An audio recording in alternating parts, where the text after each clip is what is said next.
going on there, jerk faces? It's your boy Andy, and you're watching Nocturnal Transmissions, brought to you by the Circle of Jerks podcast. It's our weekly live stream where we talk about news, current events, open it up to more esoteric ideas and thought experiments, as well as our movie review. And tonight we'll be reviewing the 1981 movie Excalibur, starring Nigel Terry, Nicole Williamson, a young Gabriel Byrne, and a young Liam Neeson, and a very Helen Mirren. God damn, she was hot, wasn't she? Yeah. Yeah. So all that to look forward to on tonight's stream. With me as co-piloting this thing as ever is the homeboy Rob. Yo, what's going on, everybody? Yeah, Helen Mirren. Well, yeah, she was a looker. I mean, you could already. I mean, even as an older woman, you could tell. She was still very attractive. But in her in her prime, wow. Yeah. But yeah, this is how's your week been, man? Like. Well. Yeah. Well, I saved this for the stream so I can get your genuine reaction to it. But I did suffer an injury this weekend. I was helping a friend cater another friend's engagement party, and I was helping him prepare that French dish, ratatouille. Oh, really? Yeah, okay. And I was using a mandolin, and. Yeah, and I essentially vegetable peeled myself. Ah. Yeah, and it wasn't just like I cut the tip of my fingertip off. I literally think of when you peel a potato, like what comes off of that. That's what happened to me. Oh shit. Yeah. Yeah. Ow. Yeah. See, here you go, folks. That's. Yeah. Oh. Yeah. God, that just gross. Yeah, I got one stitch, and then I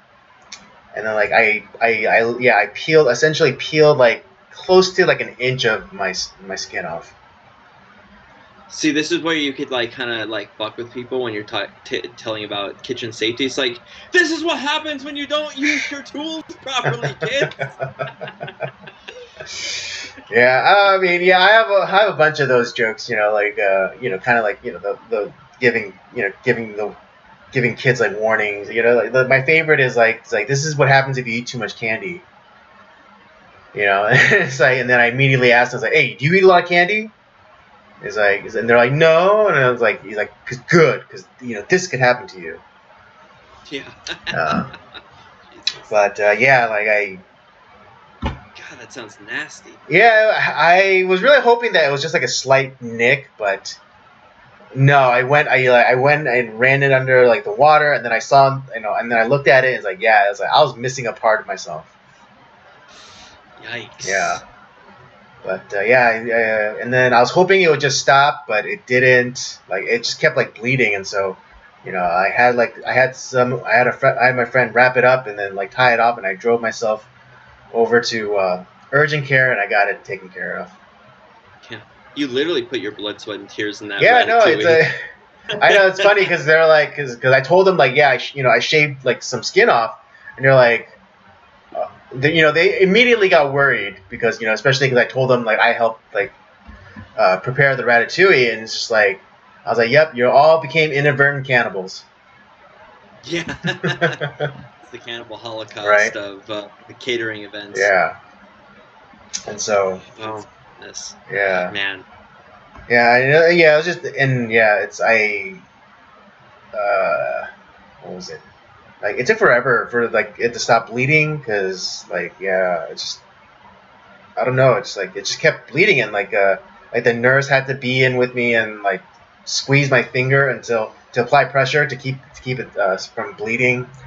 And that took an hour and 15 minutes or something. Shit. And then, but then after that, they,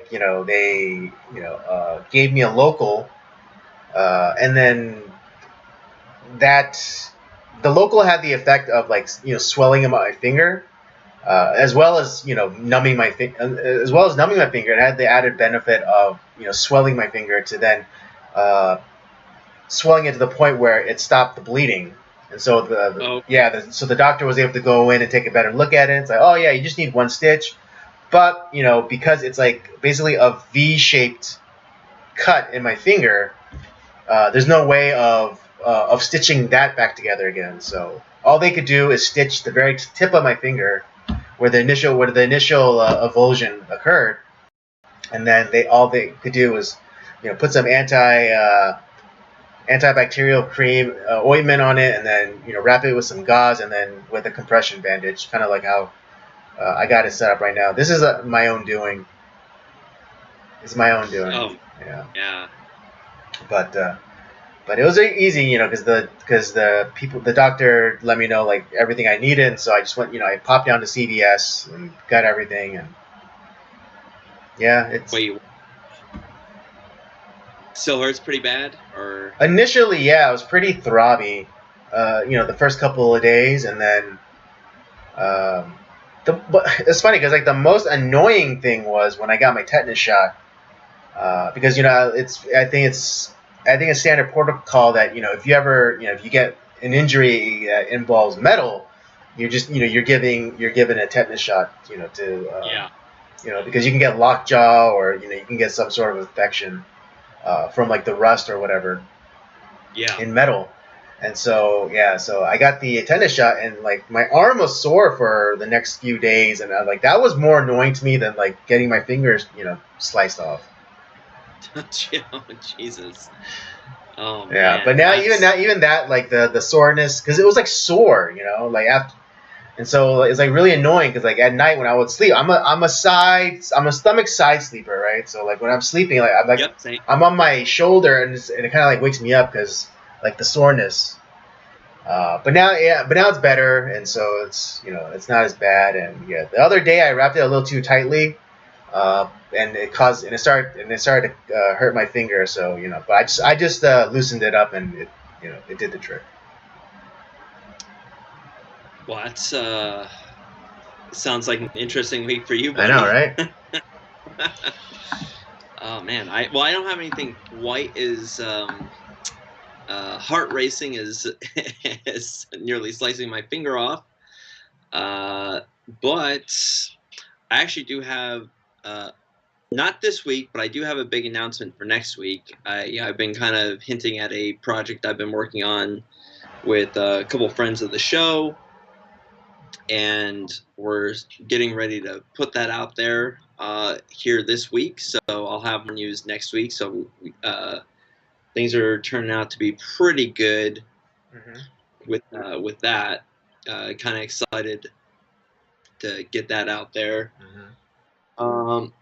We got some really for our channel. We got some really exciting movie reviews coming up. Not only for Nocturnal, but for just some individual reviews that we're gonna have coming up. I'm preparing for one that we have coming up here in a few weeks. But not a week, week and a half. That I'm really excited for. I've been working on that, and. Yeah, we have a few that we're kind of working on the scheduling for to kind of close out the year, and I'm really excited for all of those. Got some things we're going to be doing different here on our channel, kind of stirring some things up, which I'm really excited for. Yeah, man, like life is good. I'm enjoying how things are going. Church is going really well right now.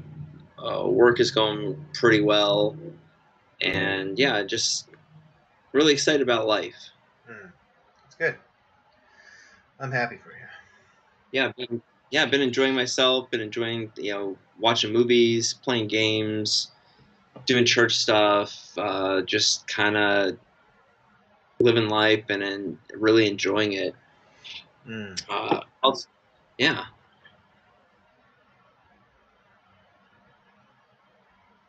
I also discovered through our lovely friend Santa Claus, there was a there's actually a place that near where I live. It's a discount. Well, it's a not a, like I guess it's a thrift store, but like they do have a section where they have people who trade in like movies and stuff like that. Mm-hmm. And I was saying it's like there's no way that there's gonna be anything good over there. Mm-hmm. But I was like, all right, whatever, I'll check it out, right? Right. So I ended up picking up some good stuff that I was not expecting to get. Mm-hmm. Not exactly my normal Criterion collection stuff, but still pretty like decent Blu-rays and movies that I don't have. Mm-hmm. And they're all like $4 a piece for these new movies. Like I got Gone Baby Gone, Mm-hmm. which is a what do you call it? I think Ben Affleck directed it. It stars his brother, Right. Michelle Monaghan, Morgan Freeman, Ed Harris. Good movie. I recommend it. I got the Martian, Mm-hmm. the Hurt Locker, which obviously our friend Jeremy Renner, we like him a lot. Mm-hmm. To be honest, I have not seen this since it came out. I saw that in theaters. Yeah, I used to use Uh, that. I used to use that as a joke. when people ask when people ask me what happened to my hands, I mean, when it was more relevant, it was a lot better. But yeah, yeah, yeah, people like I was like, I would say, it's like, oh, when they ask me about my hands, I go, have you ever seen the Hurt Locker? And they'd be like, and they would like immediately think the worst, like, oh my God, you lost your hands. You lost your hands, in Iraq or whatever, and then they're like, or they just go, oh my God, you handle explosives. But then I would immediately subvert the expectation by saying like, oh no, it's just a really good movie. God, you're such a dick. I love it. Yeah, but you wouldn't have Uh, me any other way, Robert. no, of course not. A movie that we've reviewed on our channel. Got to be like 3 years ago now. The Patriot. Mm. I don't know if you've seen this, Andy. 10 Cloverfield Lane. Have you seen that Yeah, I've yet? seen it. Yeah. That I got that. And another film that we have reviewed that I would probably say that this is both yours and mine least favorite of Kubrick's films, A Clockwork Orange. Mm. Yeah, Yeah, because that film, man, that was fucking disturbing. yeah. I mean, like I said, it's still a masterpiece. I still really like the film, Mm-hmm. but of all his other films, I think this is maybe the least good, and maybe like the one I'm not gonna revisit a whole bunch more Right. times. I Yeah, mean, and I I also mean, like. I'd be hard pressed to say that it's not good, but I just would say that it's not his best effort. No, I don't think so either. Yeah, it's it's so strange. Like his films are really interesting. I really wish we had gotten his Napoleon film that he was planning on, but what we got from that was Barry Lyndon, Mm-hmm. which we both really liked. Right. Which I think it's weird. We're kind of in the minority of that. A lot of people don't like Barry Lyndon, which is crazy to me. Right. Well, I mean, I think we're both coming out of it, coming at it different ways, because I think, well, I think you as a, and I fully accept this, but I think you're more of a cinephile, but I'm more of like a technique geek, and so like the techniques implemented in the shooting of Barry Lyndon are what really get my juices going. Oh, yeah, but yeah, and that's actually the reason why I chose the film too, is because like they shot this in like Yeah, candlelight that one and natural. scene where it's just like lit completely by candles. There's probably over like 500 candles in that scene, just lighting that one scene, and I was just like, whoa, and just like his homages to classical paint, like, Paintings. yeah, classic paintings, kind of utilizing that window light technique.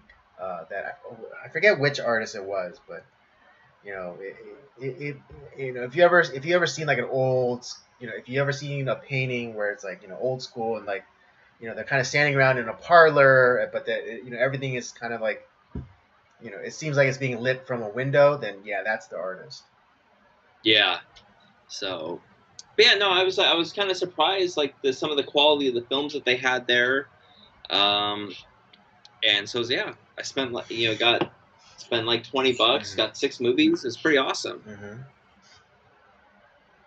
But yeah, overall, week's going really well. Really enjoying my time. Ready to talk about some of our topics. Ready to talk about Excalibur, which I really freaking enjoyed. Yeah, I remember I'm watching it for the first time. I think it was in high school for like some class. Uh, but yeah, it left such indelible mark on me that that when the opportunity, when the theme of fantasy came up, I was like, heck yeah, we're gonna do Excalibur. Yeah, because I was thinking it's like we should do some sort of King Arthur film, and but I didn't know which one we should choose Right, there's just because so many of them. there's like the Guy Ritchie one. There's the one that Antoine Fuqua did in Yeah, 2004, with the which Clive I've Owen, not seen. the Clive Owen one. Yeah, I wouldn't mind seeing that. There's the Sword and the Stone from the Disney Right. one. Uh, Obviously Excalibur, which that we're going to be talking about tonight, and it's just Yeah, and I one mean, of yeah, those and there's fantasy. even the first. I mean, it's not technically. It doesn't necessarily follow the Arthurian myth, but First Night with Sean Connery and Richard Gere. What? Yeah, I've never heard. yeah. It plays up the affair of of Guinevere and Lancelot a little bit more because uh, you Right. have Sean Connery's King Arthur to Richard Gere's Lancelot, and it's a story that takes out like the magic of Arthur and Camelot and is more of like a down to like a more realistic, almost like political drama. Ooh, that sounds interesting. Yeah, there we go. Got to add something more to the Yeah, I mean, list. yeah, there's also like the kind of like the affair between Lancelot and Guinevere. So you have like marital infidelity, you have political intrigue. It's just without all the magic stuff. So I mean, Yeah. Okay. it's pretty. I mean, I've seen it. It's pretty interesting. Um, it's a little difficult to get into, particularly if you're expecting like the sorcery and the magic and the Holy Grail and God coming down and blessing Arthur and stuff like that. If you're expecting like that, I want to us disabuse you of such notions when you Yeah. watch this movie. First Night. First Yeah. Night. Okay, that's going on the list because it sounds Okay. interesting. It's more inspired by the Arthurian Yeah. legend as opposed to kind of like being a more accurate telling of the legend. Yeah. It's basically if Arthur was real and if it was in our, I mean, it is our world, but more grounded in actuality as opposed to fantasy. Got it. Okay. Okay. Like I said, like this is one of those stories. Yeah, you could tell it in so many different ways, and Well, yeah, you because can kind even of the evolution of the the Arthur story myth, itself is kind of like even just historically, like because now because like the Clive Owen King Arthur movie, that's it's based off like kind of like history of like when Rome was actually in the British Isles and based off an actual Roman soldier. Yeah, that's the one to be honest, that's kind of the one I really because I mixed up like that one and the Guy Ritchie one. I was like, and I wasn't sure which one was Mm-hmm. which, but that now that I think about it, the King Arthur that Antoine Fuqua did, that's the one I think most interested in, just because like it is kind of somewhat based in like a reality of Yeah, that a time more period. historical reality. Yeah, like I kind of want to see that. I might throw that on my watch list here as well. Mm-hmm. But I'm glad we chose John Borman's version because I think that's probably the most famous one. Yeah, for sure. and there's a good reason for that. Mhm.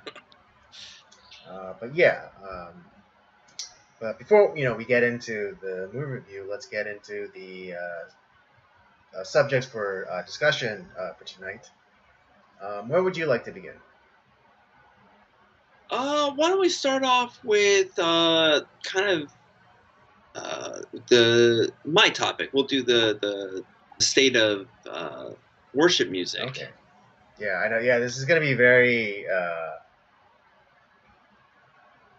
niche and again, like how we say it, like esoteric. So Yeah. So obviously, like Andy and I make it no secret that we're both yeah, Christians. professing We Christians.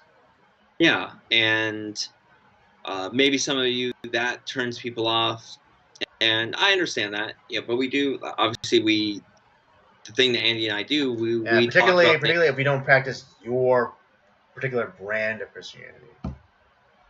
Yeah, well, that's definitely true. I already know that because I rub people the wrong way quite often, Mm-hmm. but that's just who I am. Mm-hmm.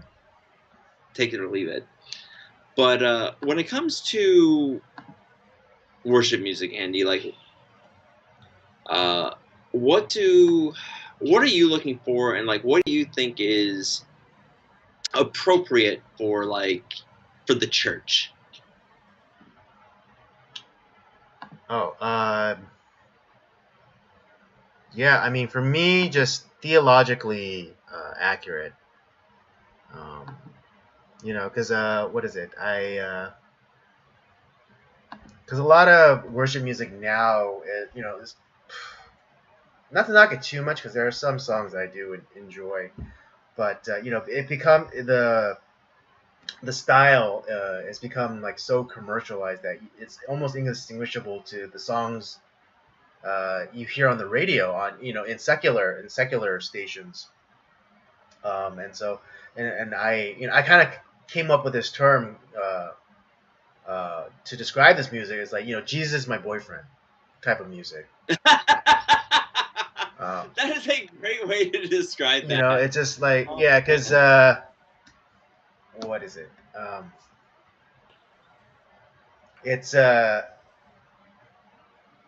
it doesn't it focuses the songs focus too much on the person, about like their condition. And I mean, and not to say that that's wrong, but if it's all about like, oh, I'm nothing without you, and like I or well, that's true, but it's like it's just too inwardly focused and more about like what Jesus does, as opposed to our response to what he's done.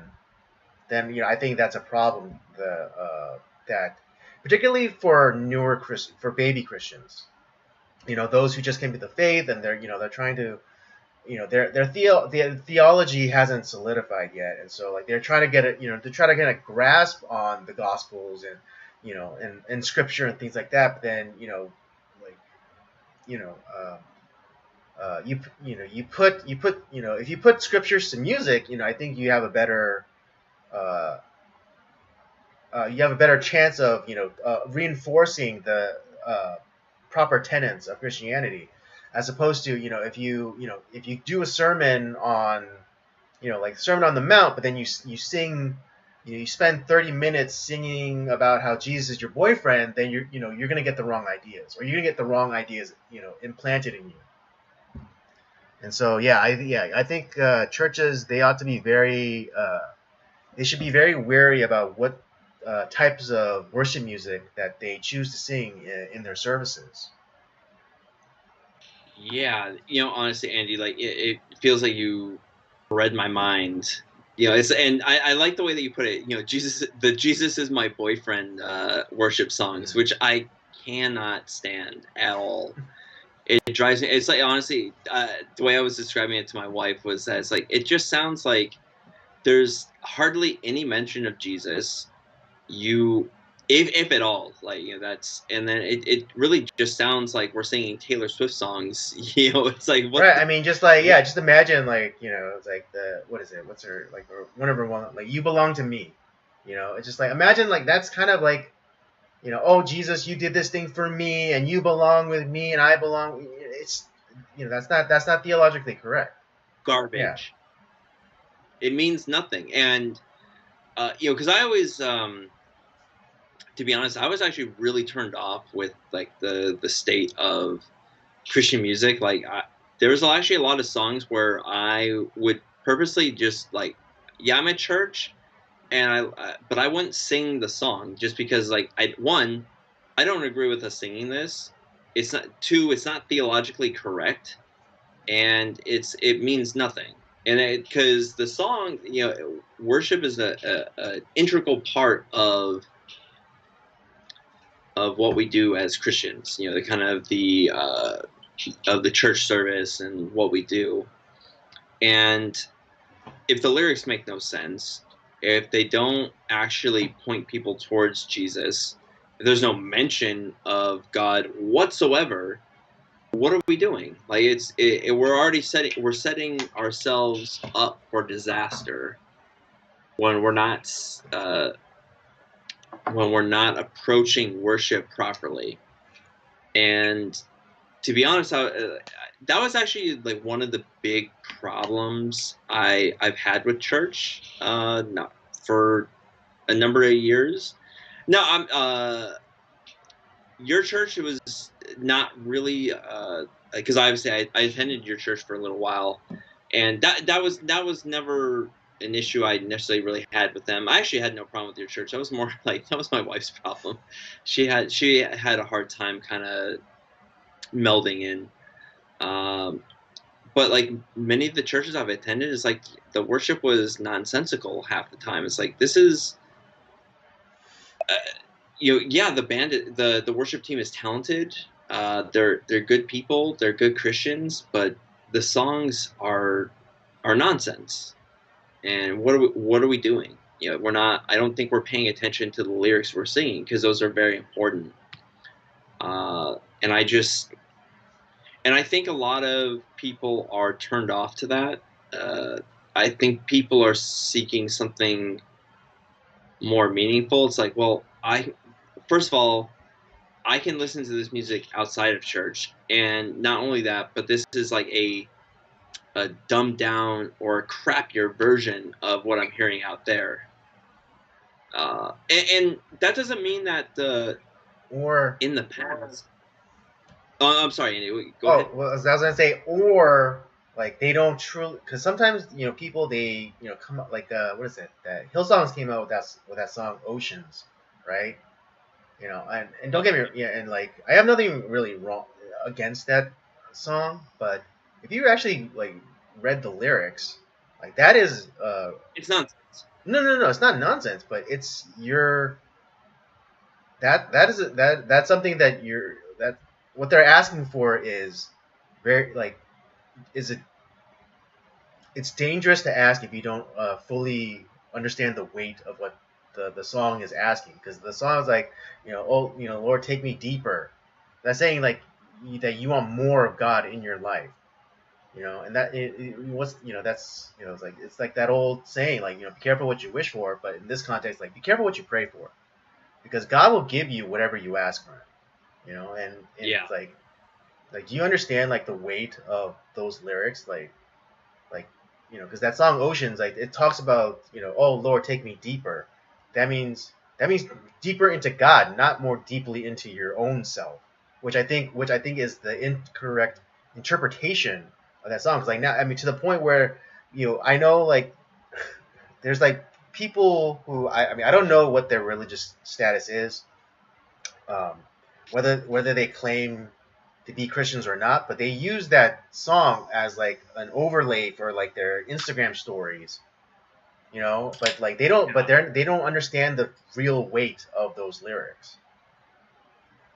Yeah, Hillsong has been, because I think there was a time where they were really, and like I said, this is no judgment. I'm not making this statement based off like I'm better than them or anything like that. No, I'm not saying that. Mm-hmm.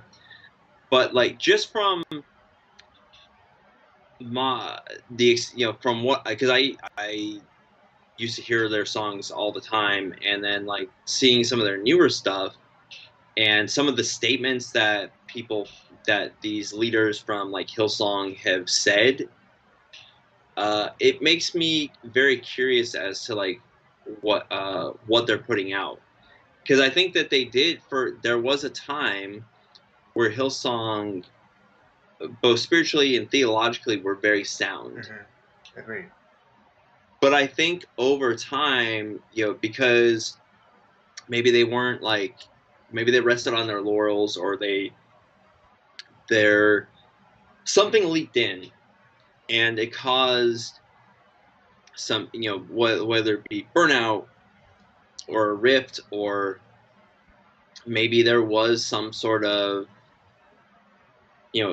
they weren't. Yeah, they weren't Something. they weren't diligent, and Yeah, something was allowed to slither in. yeah, and that, like I said, that I can't make. I don't know. I can't make that judgment. Only they know Right, I what's know, going on. yeah, But we're merely speaking from like outside observation. That's what it yeah, and seems like. but, We're not saying that it is. But that's what it seems like. but I'm looking at the fruit of their product, and what they're putting out now. It's kind of that, that it went from being a worship song to Jesus is my boyfriend, Mm, if that, really. mm. And some of the statements I've heard some of their leaders make, and like I think there was this. Well, I mean, there was like There yeah, was. and there's like also because a lot of people get their theology from the music, and so like there's people who don't know they couldn't recite 2 verses from the Bible, but they could sing you like the entire Hillsong like live album to you. And that's their theology, and that's dangerous because Really it's dangerous. it's not grounded in anything. It's like it has a catchy beat, and you know you feel some type of way about it, but then that doesn't ultimately sustain you. It's like sugar. It's like yeah, it'll give you like that energetic feeling, but ultimately it just kind of leaves you malnourished and deficient. Um, and so Yeah, with Hillsong, I believe that they at a certain point, they were theologically sound in their music, in their lyrics and in their writing. But somewhere along the lines, they just they kind of went commercial. And again, like they like some of the music now that they produce is indistinguishable from that of like the secular radio. yeah, and that I was just. It concern, yeah, like you said, that's exactly, there's a lot of people that are getting their theology from that. And there was a time too, like, where there was a lot more illiteracy, and so that's where like the hymns kind of like came in church, like, that's why we have the stained glass windows. It kind of tells the story of the gospel. It tells the story of the history of the church. We'd have the hymns that tell, it's we're not just seeing the gospel in picture form, but we're singing about the Right. gospel. Yeah. We're singing about It's Bible. It's the Bible over a melody. yeah, and a lot of those hymns were not only from the Bible, but they were like heartfelt, heartbreaking stories. The people who wrote those hymns, yeah, I have a couple books here somewhere that talk about like some of the origins of these hymns and what happened to their authors, and like some of the horrible tragedies that they went through. But instead of just like cursing God's name, they dove in, they prayed, and they wrote these words down. It's like, I had this thing happen, but you know what? I'm gonna worship God anyways. And they wrote this beautiful piece of music, and it's really intense. And that's why I tend to like hymns a lot more Mm-hmm. than Oh the yeah, like some of the hymns are straight out of the Psalms. yeah. Uh, And what's that? Oh, God. I know there's like this famous one. I'm always singing it to myself. But yeah, it's like right out of this, like the Psalms of David of God delivering him, and just like exaltations. Uh,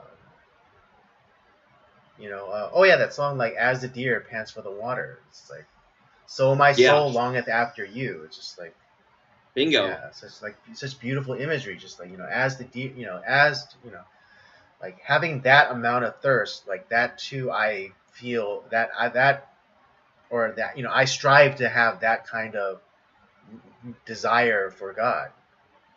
Like that's Yeah. beautiful.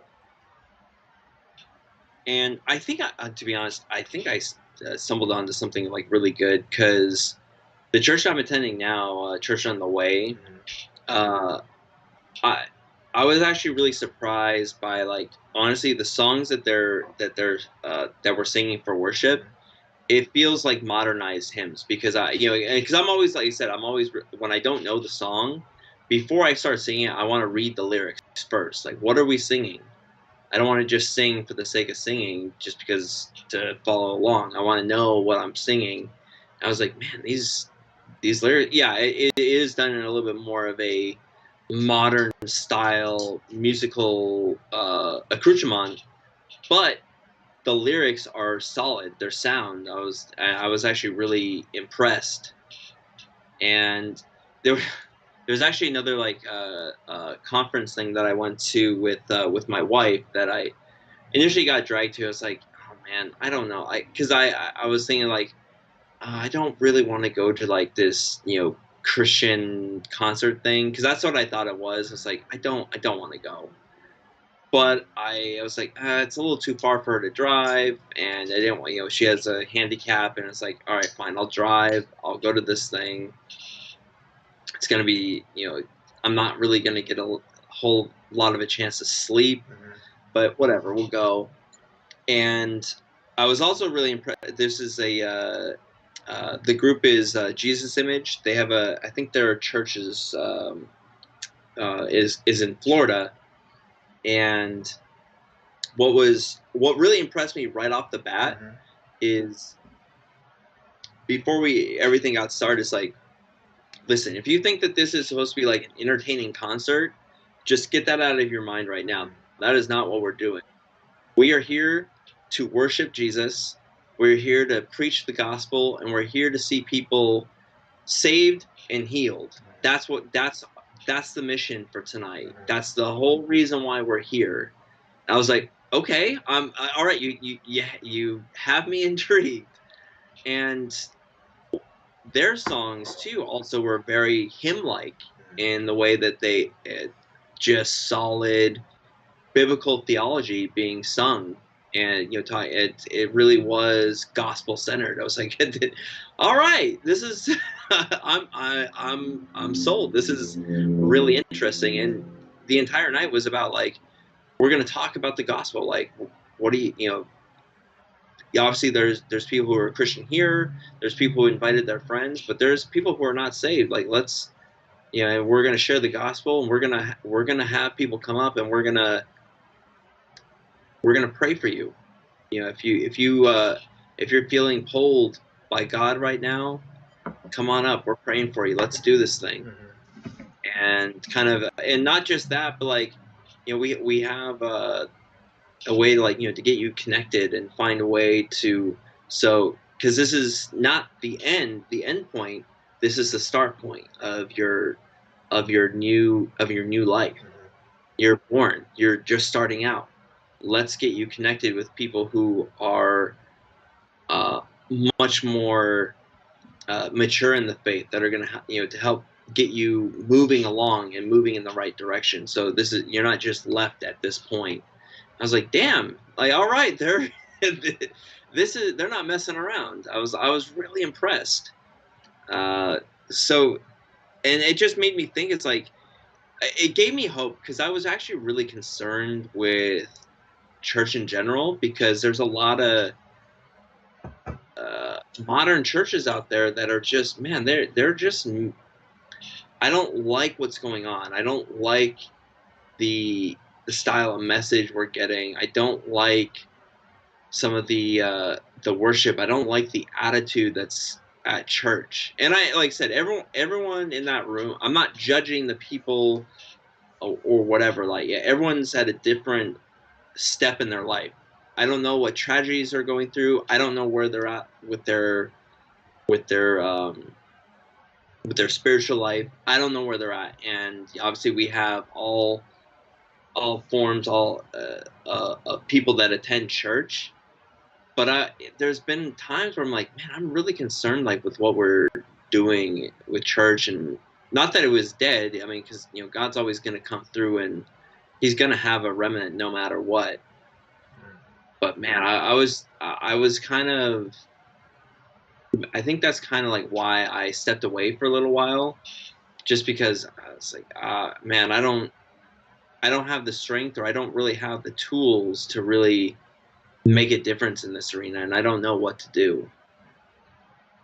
And seeing that there are people, that there are places where this, good things are happening, I'm like, okay, I feel like I can find a way to serve in this capacity. Yeah, I mean, in terms of the Christian music scene, yeah, a few years ago there was a kind of a recalibration, and like there a lot of artists started coming out with like uh, their own arrangements of classic hymns, and so I think that's I think and I yeah, my church, like, we've been singing a lot of like, or integrating hymns into our worship service, or using the arrangements that these artists have used of their arrangements of classic hymns. Oh, that's awesome. Yeah, and even the associate pastor at my church, he went to school for music. He wanted to be a film composer. Oh, Yeah, wow. I mean, Okay. and he still does. And he started, gathering people from our church, and he actually put out 3 albums of worship music, written, by himself and like a few other members, and it's, one of the reasons that he wanted to do that is because he wanted to have theologically correct worship music. And That's so great. yeah, we put out, my church has put out like 3 albums, all available on Spotify, and what is it? What's the Apple Music, or Yeah, you said you were helping out with that too, weren't I you? yeah I was on the first album. That's awesome. I was on the first album, and I helped on the second album with like vocal technique. Um, Oh, great. yeah, so yeah, I mean, yeah, and I'm kind of glad, that my church wasn't just like, oh, like like throw their hands, like, oh, what are we gonna do? The music sucks now. It's like it's so secularized or whatever. But it's like no, we did something about it. We made our own music. We made sure that it was theologically correct, that it was aligned with scripture, and we did something about it. We didn't just complain about Hillsong or Vineyard or Elevate or whatever, and like say, oh, their music is so secularized, and it's been infiltrated by the devil or whatever, and we didn't huff and puff. We actually did something about it. I That's awesome, man. Like, that's, yeah. Yeah, and I'm incidentally, really, my cover of a certain song is like the most viewed, the most played on YouTube. Just really. saying. That's Yeah. Although I can't take 100% credit on it, because I am, it's a kind of like a duet with another member of our church. So like I can't take full credit for it, for its popularity. I'll give you full credit. Yeah. Don't worry about it. Yeah, it's not only because of me. But I'm not saying that it's not because of There you go. me. But no, I was just kind of curious of your thoughts on that. I mean, obviously, I'm not really surprised that we have the same feeling, or that we don't have like that we also have the kind of the same concern. Mhm. But it's very encouraging that there is a shift happening, and I think people are like, this is, yeah, we're making a mistake with uh, kind of going this direction. Let's go back to basics, and it's not only about preaching the gospel, but we also have to kind of essentially sing the gospel in a certain in a way as well. You know, giving people solid theology in the songs that we sing, because ultimately people are going to remember the songs Right. because they sing them every. Because you could, again, you could sit and listen to a 45-minute sermon and not remember a single thing that the preacher said, but you're gonna remember the catchy little song that you sang at the end. Yeah. So So it's just something I was thinking. I'd been thinking about, and well, I've been encouraged with like some of the change, but yeah, there was just a lot of, yeah, Jesus is my boyfriend songs that were just kind of like I had like kind of tuned out from that altogether. I was like, I don't like this at all. yeah, and I mean, yeah, I'm very encouraged by the turn in like kind of the even the culture of the church in general. Um, I mean, just because I mean, I follow like a lot of different like Christian YouTube channels, and I'm just encouraged about like of the amount of content that's out there and like challenging these ideas and um, especially the easy believism of kind of uh, like certain churches and like particularly mega churches. I really think I mean, and again, no shade thrown at your church because I mean I would still kind of consider it a mega church. Uh, Yeah, but I really think the mega church is a bit of an anachronism these days. yeah, Just because it's like a lot of mega churches. There are a lot of there's no way that they can cultivate community like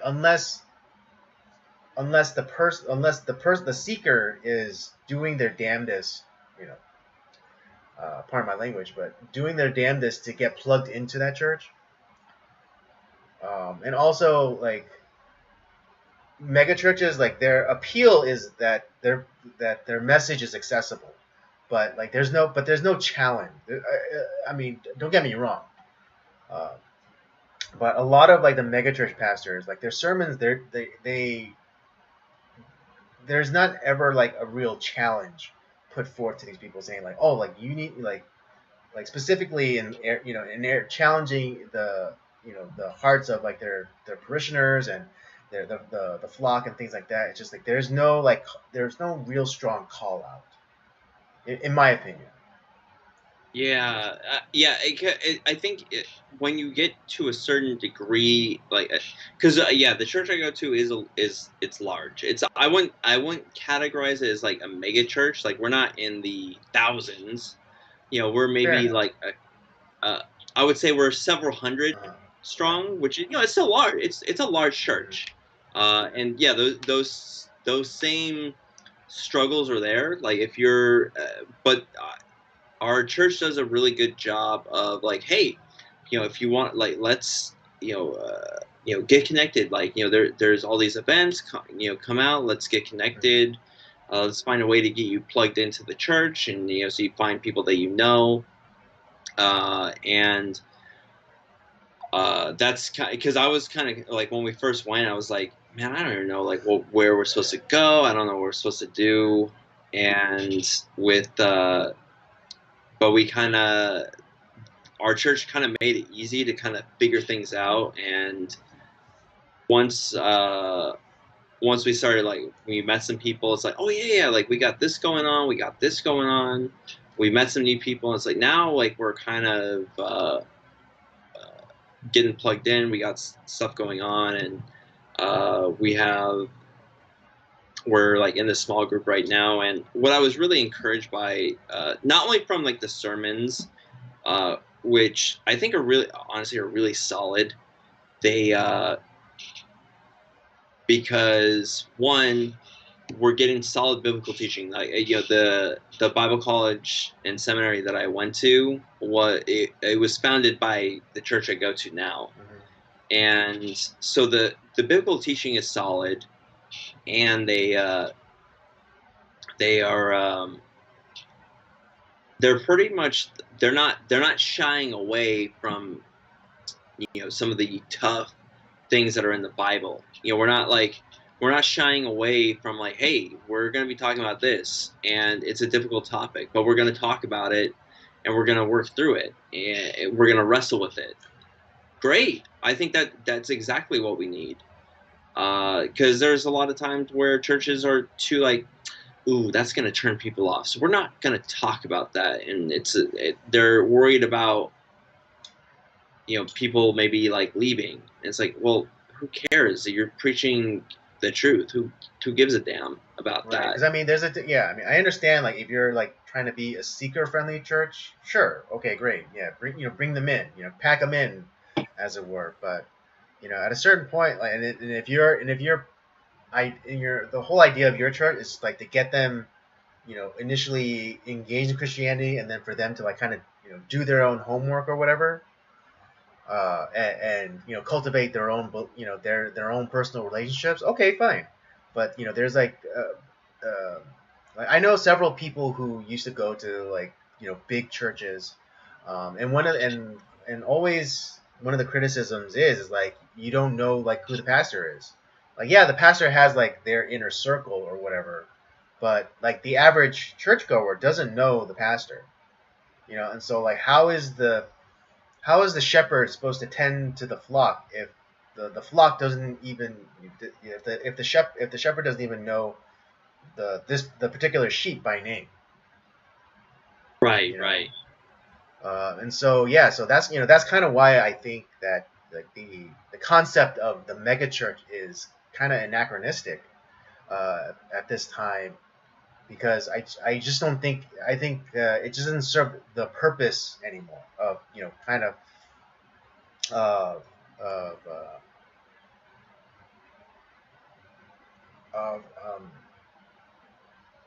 what is it? Uh, yeah, Of like what should be, right. I think because yeah, yeah, it's too big. There's no real way to. I mean, again, this is all my opinion, but there's no real way for people to be like really plugged in. And again, like the pastor. I mean, a church of like say like of a moderately sized mega church of 1,000 people. How is a pastor supposed to realistically be involved in the lives of 1,000 people? Like it's impossible. it's impossible. Right? And like, yeah, maybe the pastor can delegate some of that, that work to like, maybe like, like under shepherds, like associate pastors, or deacons or things like that. But then again, it's still not that relationship that a person should have with their religious uh, authority. Right. So, Yeah, so it's yeah. Andy. Once again, I don't. We are on the same page as always. Yeah, I mean, it's just through many years of being a Christian. I mean, again, I've always haven't been the best Christian, but Oh yeah, I can't say that I've been either. I mean now as I've gotten older and I've actually I've taken the time to really think about these things, think about these issues, really chew on them, down to the bone, like like it all matters. You can't just be a nameless face and go to church and um, expect to have a good relationship with God, because again, this is my opinion, but a good relationship with your church, I think is a strong foundation for a good relationship with God. Because if you're known at your church, then you have people there like that can keep you accountable, that can make sure that you know you're on the straight and narrow, as it were. Um, Yeah, because yeah, I mean, I understand like the appeal of like these mega churches, and you're like, oh yeah, wide tent, and you know, you know, you know, a wide lane for everyone to come and to come and check out, but it's like, okay, great, but that then should lead you into narrower and narrower a path. I mean, Yeah. because ultimately, even though Christianity is about community, it's really personal. Because not everyone can walk the same path as you, and so in a way, each Christian's walk is different, and and and and they have to do it by themselves. But that doesn't mean like individual Christians, like their paths can't converge at certain points, and then split off again, and then converge with some other Christian's path, and so it's like it's this constant like flux that happens. Not that it's completely community based or completely individualistic based, but it vacillates between the two. Yeah, and that's not to say that like there isn't good things that happen at like a big Right. church like Yeah. that. I'm sure there is. I'm sure, and I'm hoping that people are hearing the gospel and they're being saved, and Right. Yeah. And that I really hope that that mega churches or the settings of mega churches are just like a springboard for many people to then go and like really make the faith their own, and and actually do the homework.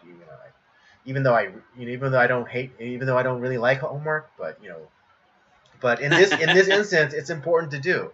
Like read your Bible every day, cultivate your own personal relationship with God, and really kind of generate the relationship within yourself. yeah. It's really important because it's only So, because the pastor or like the leaders or your small group leader can only take you so far. It's like you eventually have to start walking, and then you yeah, eventually have to start crawling, and then walking, and then eventually running to finish the race. yeah, going from milk to meat. Yeah, yeah, exactly. Yeah, I mean, Me, again, I, these are all biblical principles. Like yeah, because a child doesn't start out eating whole foods; they start out with milk, and eventually progress. And the same thing with like, a runner, training for a race. They don't just immediately start running the race. They eventually they train and they they build what up. is it? They beat their body into submission. They take Yeah, control of their lives, and then they become strong enough to run the race. what was that? I became a master carpenter to put up a shelf in my Yeah, house. exactly. Yeah. For those of you not in on the joke, when Robert told me like he went to seminary just so he could have a better understanding of Christianity, I came up with the analogy of him like say you became a master carpenter to be able to put a shelf in your house. Yeah. So, and it's the factoid about you that tickles me the most. I have to say. I wanted to know. I wanted to make sure. There's a in one of Peter's epistles. He talks about always being prepared to always give an answer for why you have the hope that you have in Christ. And I think that if now I don't expect people to go to the level that I went to, Right. obviously, Obviously. because that's insane. But I wanted to make sure that I knew as much as I could, and I'm still learning. I the more that I've learned, the more I realize I don't know anything. Right. But I wanted to make sure that I had enough knowledge so that when people ask me why I have the faith that I do, well, dang, I can share it with them. I know exactly why I believe. Mm-hmm. I know what I believe about what I believe in Christianity. I know where my theology stands, and that doesn't mean I'm not willing to change on things as I learn more. But I don't want my answer about why I believe to be because, oh well, it's because of somebody else Right. Yeah. or this denomination or because of Right. this. That no, that's if I can't tell people why I believe what I believe in, why the heck should they believe in it? Yeah, exactly. That's the basic, that's the basic foundation of Christianity. Is like it's evangelism. Right. I mean, If you, it's kind of like aftershaves. It's like as a kid, particularly if you're someone of a particular generation, you might have used Old Spice, and like the reason why you used Old Spice is because your dad used Old Spice. And so, like, when people ask you, it's like, dude, you smell like my dad. Like, why do you use Old Spice? It's like, oh, because my dad used it. It's like, that. well, that's not a Yeah, good I mean, answer. that is a answer, but it's not. But it's Yeah, not a good answer. yeah. If you're trying to win people over to Old Right. Spice, like that's.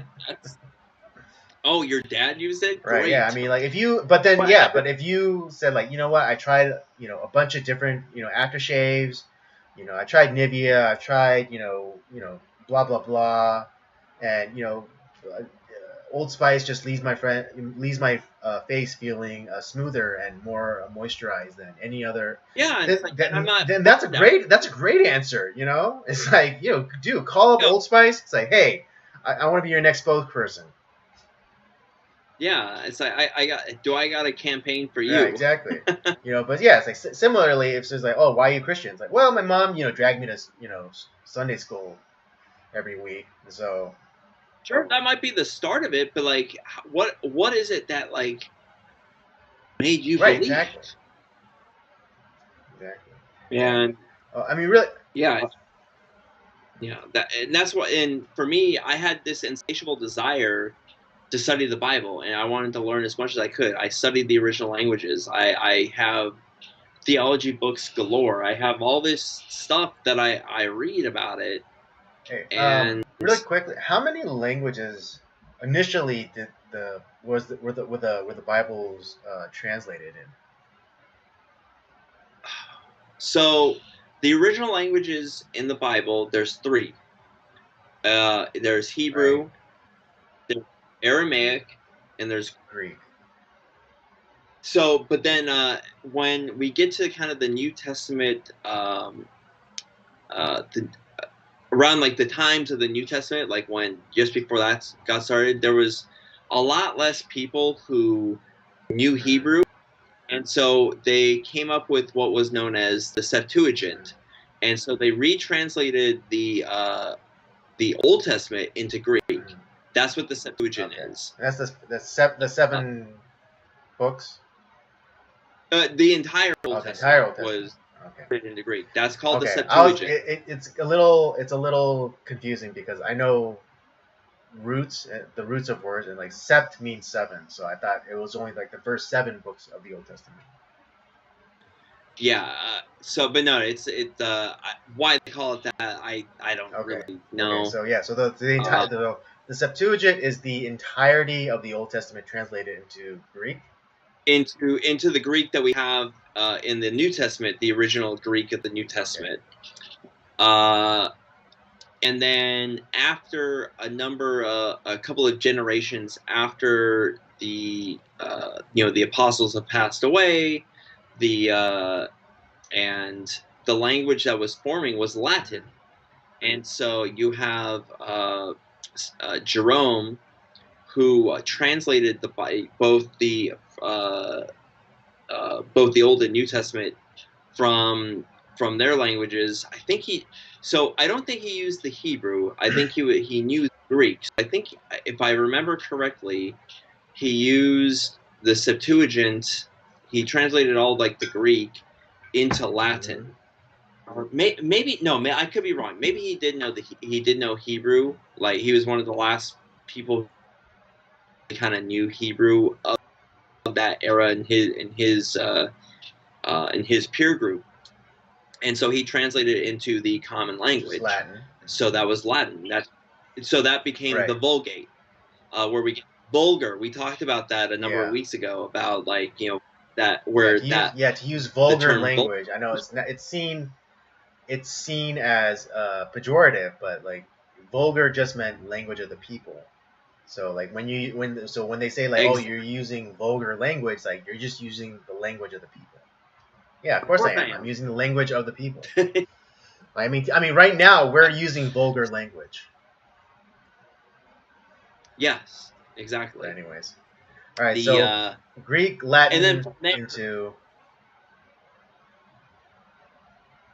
so yeah, so you had Hebrew, Aramaic, Greek then it became Greek, into Latin. and then it became Latin, and then from there it just kind of spawned into many other like I want to say that it wasn't Was it English, German but first? man, I want to say yeah, like German and French were like kind of like the next languages to get Mm-hmm. translated into. The King James Bible, what like when that was coming about, like the whole story of how we got the English Bible is a really intense story because a lot of people died trying to translate the Bible into English. It was great. It's because they thought it's like you're destroying God's language, and they're talking about like Latin. It's like that's Yeah, not I what mean, the yeah. If Bible you was want to talk originally. about God's language, like, yeah, you have to translate it back to Hebrew then.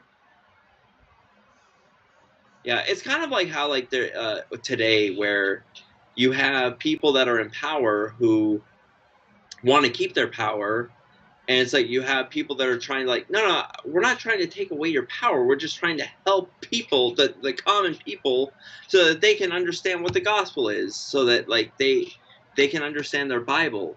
It's like you Right? can't Yeah, have yeah. that Because it was, happen. yeah, that So was like partially the that was those were the yeah, yeah, elites and at the yeah, it's time, like kind of the like yeah, and that was like kind of the big thing behind the Reformation, is that yeah, they what is it, like kind of like the elites, or like of that time, which were like the priests, or like like the bishops and stuff. They're like saying like, oh, we can't allow people to um, have the Bible. We can't allow the common people to interpret the Bible themselves because they might get it wrong, and yeah, they were kind of like the Sadducees that we read about in the New Testament, who were the elite that like kind of right. ran the temple. And yeah, but And then yeah, any and Martin Luther's I forget what his retort was. Basically, it's like, uh, but it's like it's better for what was it? It's better for it was something like it was better that everyone believes something different than like having one person tell them how to believe. So, something like that. yeah, Yeah. something along those lines. And that's actually always been my philosophy too. Like when I try to equip people with the Bible, say, hey, listen, I'm not going to tell you. I'm going to tell you, yes, I am going to tell you like where I stand on these things, but I'm also going to give you the historical perspective, like where how people have interpreted these things differently theologically, and then I'm going to let you kind of figure it out. Let go into the Bible, go back to the Bible, wrestle with it, figure out what you believe about that. And that's always been it has ruffled the feathers of people who have been at church. And it's like, and what I've always said is like, listen, I'm not trying to steal away your power. Like, an equipped church is a powerful church. That only helps you. It doesn't take away your leadership or your job. That's not what I'm trying to do. Like, God put you in this position, hopefully, and that's. But to have a populace that is part of this church that knows their Bible, it elevates everything to a greater degree. Why would you not want that? And yet, time after time, I have come up, I've had so much resistance put upon me because of that Yeah. from Mm, Christians, for God's sakes. yeah. Oh well, I mean, it's kind of yeah. I'm kind of glad we kind of went down this particular rabbit hole because I recently heard a different interpretation of the fall of man, in Garden of Eden, um, Okay, and I like it so much better than kind of not the standard, but like the usual interpretation of this particular incident. Whereas like because a lot of the times you know they put I think they put so much onus on Adam, because he was the man. He was supposed to be in charge of, the garden, and and over Eve and all that stuff. And they're always, Adam is always cast as like almost sniveling, at the point where after the eating of the fruit, and then, because he's like, Okay. because he immediately goes and like points at Eve. He's like, oh, it's like, God, this woman that you put in the garden, here as my helper, she brought me the fruit, and I took of it. But a recent kind of reframing of that story is Adam willingly taking of the fruit. Like, not that Eve like tempted him um, and browbeat him into taking of the fruit, but he fully realizing what she had done and be more kind of like, oh my God, baby girl, what did you do? And it's like, and not, because like he knows that she's gonna be banished, and because of the love that she has, and him taking extreme ownership of the situation, he then too becomes sin, and takes a bite of the fruit, to go to not to be separated from Eve. Yeah, I'm not sure I completely agree with that. Only because, like, I don't think that he's a sibling, like, I know, but crybaby right, or but I anything like mean, a lot of the times, the interpretation of that scene is that like Adam like Coley like cucks out and be like, oh God, this woman here, like, yeah, the one that you made for me, like you like kind of like passing the blame off onto God on why he sinned, and then not like giving Adam more agency. It's like about why he sinned. Yeah. Here's a couple of things that and like these are all speculation. I don't really know what would have taken place here. Because so what we do know, for one, Adam was present when we have Satan, the serpent, talking with Eve, and the way so we have, because we hear God, what God's words are, and we hear what the serpent says, saying, like, he's quote unquote he's essentially rephrasing what God said. It's a when you put those both together, it's like it's so close to being the same thing, but it's not the same because thing. the way, like, whatever, like the languages, I think Hebrew is like, what God meant was like, you'll begin to die, and the way Satan reframed it, it's like, you will die instantly. Right. But in that scene, I know, because Eve was with her husband when she was tempted. Does that mean Adam was there to listen? He wasn't there. He wasn't. So he was there, but he didn't what hear what Satan had said, right? I feel like he was there. He overheard what was being said. That's the way I've always understood it. I could be wrong. I could be wrong. But however, like, the thing is, like, I didn't Eve is I think she is based off like how this hierarchy goes. God has passed this word on to Adam. Yeah, so Adam was her first Adam's teacher, not God. That word on to Eve. So, yeah, and we like I said, this doesn't mean that like Adam like cucks out, or kind of like making him like some, oh, it's the woman that made me do it. Ooh, it makes him kind of like a loser. Because I don't think Adam's a loser. Right. No. I think that he exactly. Yeah. Exactly my point. The one thing that I think, because they did partake of that fruit of the tree of the knowledge of good and evil, it's shown as an apple. It's not. It's probably not an apple. Yeah, that's why I said fruit and not specify it as an apple. Yeah. Because we just don't know. We just don't know. But who aren't Christian, I'm pointing this out. Like, it's in a lot of artwork, it's presented as an apple, but it's more than likely it was not an apple. However, when the time came, like where like they were like, oh, we're naked. There's something that's changed, and God knew where they were, but like they were hiding from God. I wonder, had they owned up to what they had done, it's like, we made a mistake. If they didn't blame each other or whatever, would they have remained in the garden? Yeah, it's maybe not. I don't know. I really don't know, because obviously we don't know what that possibility would have been. because the system hadn't But been put in place where, like, because, like, if you confess with your mouth, and you receive forgiveness. We don't know if that particular provision was put in right, place. Yeah, we don't the know what the rules rules were. back then. Pre-fall, the rules are Yeah, I mean, yeah, completely different. in pre-fall, there's only one rule. There was one rule, and but there was no consequences to breaking that rule. We don't or as far as we know, they weren't informed of the will, consequences. They just knew that it was a bad thing. They just knew that yeah, it was a bad thing to do. Not that they knew that the consequences was for them to be separated from God and be kicked out of paradise. yeah.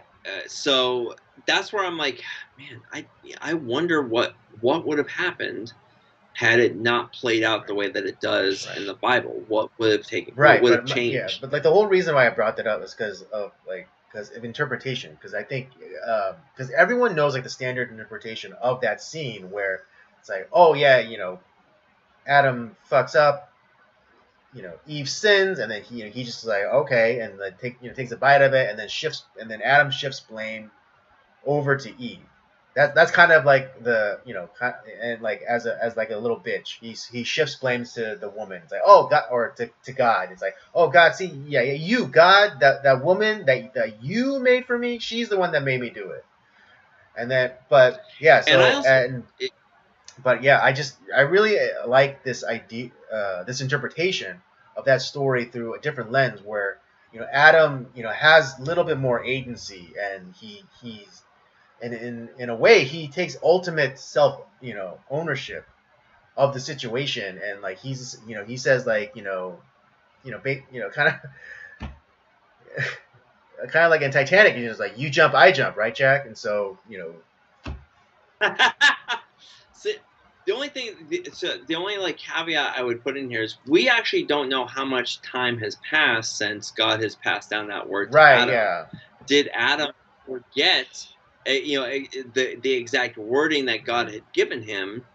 And so while he was there with Eve, overhearing what the serpent was saying, he's like, yeah, that's right. Like, and not that, like I said, he's no dummy, nor is Eve. But like when it's like, because there's a lot of smart people who get overtaken by like, they're not. Because to tend the garden, you need to be smart. And so, like, let's not confuse their, like, they had innocence, but they weren't stupid. They had innocence. Yeah. But when you hear something so close to the truth, but there's certain elements that are changed, and it's like kind of twisted, just slightly, it's like, yeah, that's kind of curious. And so you end up in a situation where you're doing the wrong thing without really realizing it. But then when you've done it, it's like, oh shit. And I think that's the situation we see Adam and Eve in.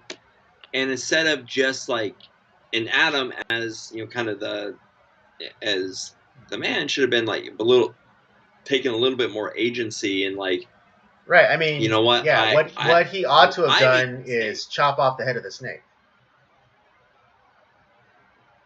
Yeah, I mean that's what he ought to have done. But I think I'm just working within the parameters of what we knew happened. Like I think this interpretation of Adam being like I don't like shoot like him understanding like he done messed up, because if he overheard everything that that Satan has said to Eve, then like he understands where he went wrong, and so like he's gonna he's a ride or die, and so he's like yeah, you jump, I jump, so so he takes the bite of that apple willingly, so that he can be with his wife and continue to be the federal head like over her and like the rest of humanity. Right.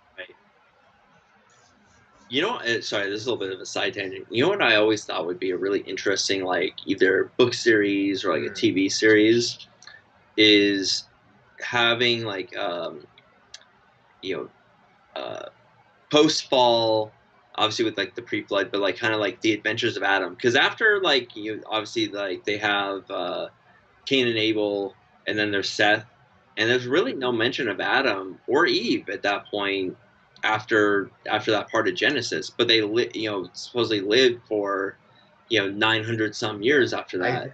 I think they I were like busy populating the earth. well I'm well like I said that's a strong possibility. It's not really stated like as far as what they were doing. They could have been doing anything. I always thought like the having some sort of like the Adventures of Adam, kind of like a Conan the Barbarian style, like Adam or something like that. I thought would have been like super cool. But yeah, well, I mean, yeah, I'm more and more. I'm like, I'm thinking, I'm rethinking different things. Obviously, like influences, of things I've like read or heard. But yeah, like because everyone has this idea, this conception of where did Cain and Abel get their wives or whatever. It's like if Adam and Eve were the first. What was that? Of course, it's because Adam and Eve were. Well, here. I'm going to give you my theory on this because. And this also goes to state, what's been stated in the Bible. I feel that like nowadays, if we were to do this, this is where like there's the impurity of the or the too much purity in the blood causes deformities, stuff like that. We've seen that with the royal family. It's where we get like hemophilia and like the weird Habsburg jaw and all that stuff. That was not a problem back in those times. Exactly. The bloodline was much more refined or robust because it was more robust. It was more robust. So yeah, that wasn't an issue. So it wasn't an issue, and so it was. And there was never up until I think the Mosaic Law, there was no condemnation. There's no express taboo against it. Exactly, because we also have post-flood. How else is the population supposed to spread? Yeah, like basically humanity roughly repopulated from three sets of three families repopulated the entire world. Yeah, so I mean, obviously, so yeah, like the quality of people was better. And I think scientifically that matches up today because when we look at DNA, like what we understand of DNA today, right? Isn't it like 90% of like our DNA essentially the same? Yeah, I mean more and more they're finding more and more evidence that humanity was started by two people than the idea of like evolution.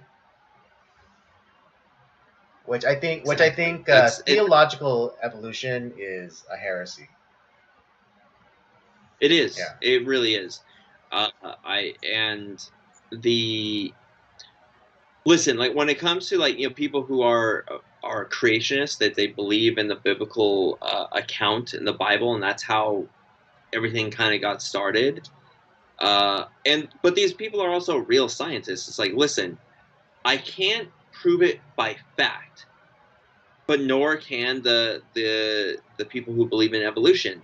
It's all theory. Right, yeah, because there's no experiment you can do to prove evolution because exactly. Of the time. It's not.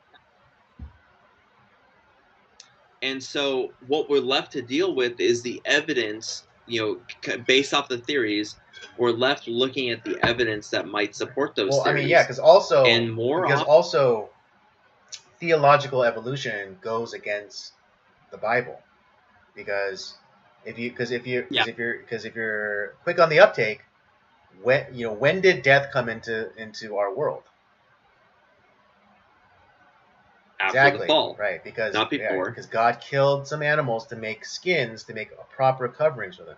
So that was when the first death happened. It wasn't like even a person; it was animals. And that's when death came in. Yeah. If you believe in evolution, then you sit atop a mound of skulls, because there had to be something in that past, in the eons and eons back, that had to die for there to be new life, and then died, and then new life, and then died, and then new life, and then died, and then new life, and then all of a sudden humans. But that goes against the biblical account of when death entered into the world. Exactly. And yeah, I just I don't know. This has actually been a really fun topic. I'm glad we brought this up. It started off with like music, but then kind of it was about basically theological or spiritual or scriptural correctness.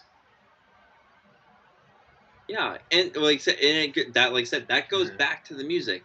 We need to have that spiritual correctness, that theological correctness in our music, because let's be honest, there's a lot of people that are going to come to church who they don't know Jesus, they don't know anything about the Bible. Right, yeah. But you know what? If that song is talking about the gospel, guess what they're gonna like? And it's catchy and it's theologically correct. They're gonna hear the gospel through song. You know what they're gonna be hearing throughout the week? The gospel, because they're gonna remember that song.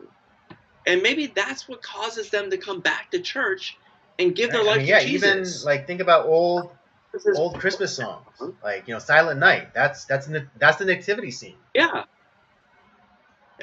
Exactly. And it's funny because Silent Night is more theologically correct than some like Christian music that's out today. That's what I'm talking about. I want us to have music that presents the biblical message, because you're going to have people that come to church who don't know Jesus, and you want to have a catchy song that teaches them about the Bible, that they're going to be it's going to get stuck in their ear, and they're going to think about it. It's like, they're gonna hum it to themselves, and then they're gonna try and find it on Spotify, and then you have the gospel going in your ears, like for the rest of the week. Yeah, it's like, why did that song stick with me? Why can I not get this song out of my head? Right, and I mean, and again, like I stated before, but like in the inverse, like it doesn't matter if like someone goes and listens to a sermon for like 45 minutes to an hour at church, but then like as they leave, they play one of those Jesus My Boyfriend songs, and that's the thing that they're gonna remember. Yeah, and it means nothing, and they're not gonna learn anything, and they're not gonna. It's like, oh yeah, it's kind of an interesting song. Oh, okay, and they're not gonna come back.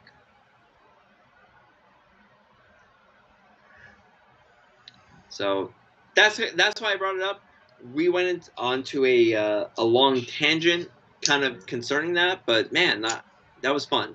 I like that. Yeah, we're not necessarily afraid of rabbit trails here.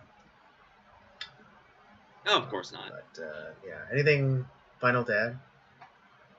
No, I don't have anything else to say. I think we've kind of tackled this bird for today. All right. Okay. All right. Let's go on to the next topic, and that's, I mean,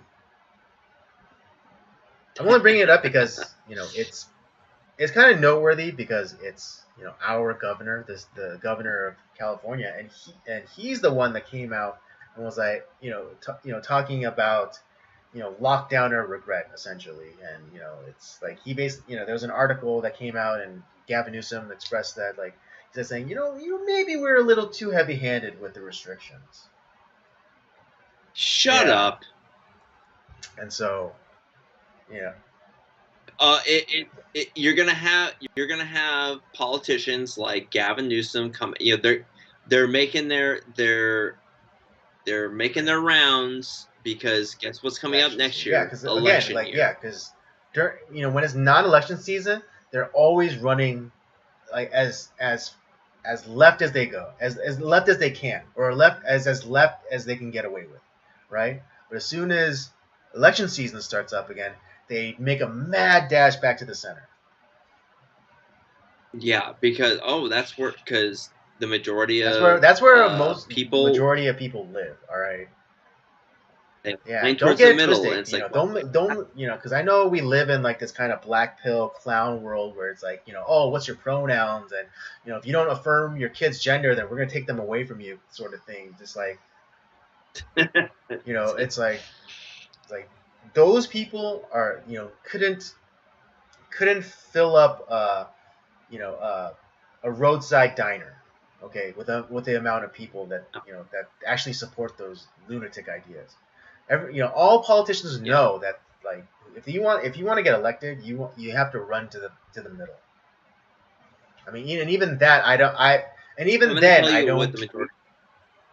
even in like I don't believe in centricism. I believe in sides. No, And no. and you could be little, like, you could be right from center, you could be left from center, but you have to be something from center. You can't be dead, like, down in the middle. You know what you're going to have? Like, you're right in the center. You're going to get hit Exactly. by a Yeah. car. That's what's Mr. going to happen. Miyagi. Yeah, Mr. So here, Miyagi. Logic. All right, wisdom. You know, right. Right side of the road, safe. Left side of the road, safe. Walk in the middle, squish like grape. here's what most people care about. They don't want a lot of crime. They want They want people who break the law in prison. Yeah. I They think don't. Yeah. that's They don't want pretty to be common, taxed to right? death. They don't want to be taxed to death. They want to have. They want to Safe be able neighborhoods, good to schools, safe neighborhoods, good fair schools. They paying want to be able to jobs. support their family, steady paying jobs. Honestly, we need to get back to a point like where we're having where we can have a single one parent working to support a family. We need to get back to that point somehow. I don't know what we can do to do that. Honestly, I think that's a pipe dream. Because the only way to do that is to convince women to give up the status that they've acquired for themselves. You're probably right that toothpaste is out of the tube, but yeah, Right. it's But and obviously it's the not it's not government doesn't want to give that but it's tax not credit either. necessarily going to be a government policy thing that's going to get women to give up their careers. It's going to be a cultural thing. It's going to and I think That well, and I really think that, I mean, I don't know if it's still going on, but I really think that if you want to change women's minds about, like, working, I mean, I think they are innately understand this, that they shouldn't be working. But if you really want to encourage that, then, like, the trad wife thing has to blow up on social media. Like, it has to go further. yeah. Like, you have to have, like, the top bitch be like, you know what, working sucks. I'm gonna stop. I'm gonna let my man, handle all that other stuff, and I'm just gonna, be a stay-at-home wife. I'm gonna raise the kids. I'm gonna cook the meals. I'm gonna do the laundry. But we need, like, the top bitch to do it.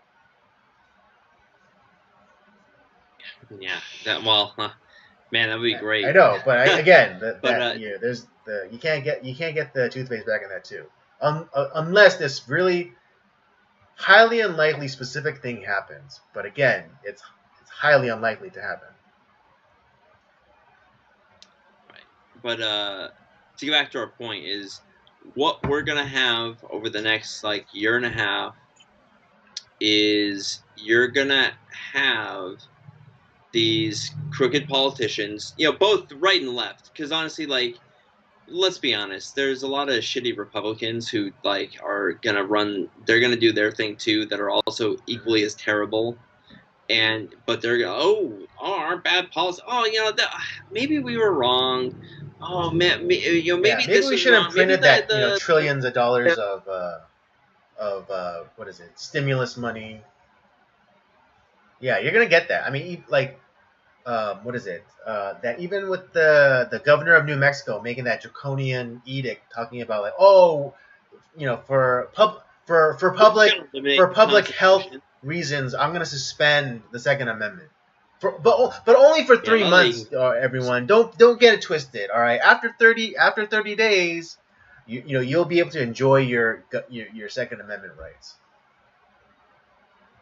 honestly, I would have every gun owner in New Mexico. You know, we're gonna not storm the Capitol. It's like we're gonna protest. We're gonna have our open carry. Like, No, but it's like, and it's like no, they but can't here's arrest the us all. insidious thing, though, is this is a ploy. I think this is a ploy to make other politicians look better. I think this governor of New Mexico, she's a sacrificial lamb. She's the one. She's the one. She's coming out here saying crazy shit so that other politicians come in and sound measured. Oh, So like even like, cause okay. like, yeah, even like David Hogg said like this is a bridge too far. David Hogg, Mr. Whiny, I Wow. strapped on my rollerblades and headed right down to school. David Hogg. Yeah, yeah. After I was there and I was actually Yeah, there the next exactly. day after everything happened. Yeah, Bullshit. yeah, Oh, and it's like yeah, and all these terrible. other like Democrat politicians could come in and say like, oh, you're going a little too far there, and so that they can seem measured and they seem like they're like, oh, they're the reasonable ones. They're the ones like more in the center. So we should vote for them, even though they're the same Democrat politicians that voted for like Well, to these for people. defund the police and like they took a knee for George Floyd and all that other bullshit. Well, we all know that they Well, coordinate exactly. together, No, so exactly. This it like that this is. situation with the governor of New Mexico, she is the sacrificial lamb. Like she's probably not gonna run again. So that's like What did they? she's She offered was. she's gonna be offered some cushy contributor job at MSNBC or CNN, and she has her golden parachute. She's probably not gonna seek re-election after this term. So she's out here doing the crazy thing, so that other Democrat candidates can be like, oh no, that's a bridge too far. You really stepped over the line this time. So that they can normal, and then they can also normalize uh, what would seemingly be more moderate gun control. It's just more gun control because they always go to the extreme to pull back a little bit, but it's still ultimately they're gonna go for gun control. You know, what's funny? As much as these people Mm-hmm. fucking hate Trump, they're using his part of the Yeah, deal. It's like I know the irony. The it's like, irony. you know, I just realized that right now. It's like they're using his tactic. Yes, the irony is They're using his delicious. The tactic. irony is delicious. Chef's kiss. And maybe I don't know if he learned it from them or they're learning it from him, but they're borrowing I off know. of each Yeah, I other know. They're somehow, copying some off each way. other's homeworks. It's just like, oh my god, just it's so our world is so ridiculous, and people are so Yes. dumb because they're gonna Yes. fall for Yeah, it. just like with the Gavin Newsom thing. They're going to be like, oh, wow, Gavin Newsom, oh, he learned his lesson. It's like, no, he No, isn't. He he hates your guts. hates He's going to you. try, he's going to go for All something even crazier next time. you think Mitch McConnell likes you? You think Gavin Newsom likes you? You think that he's what's his one-eyed Oh, patch guy from Texas One Eye likes you? McCain. Yeah, Uh, it's like that's a great I, analogy. I wish I could take credit for that, but I heard it from somebody else. Yeah, Dan Crenshaw, you think Dan Crenshaw likes you? yeah, I He Patch hates you. McCain. All these people hate you. They all hate you.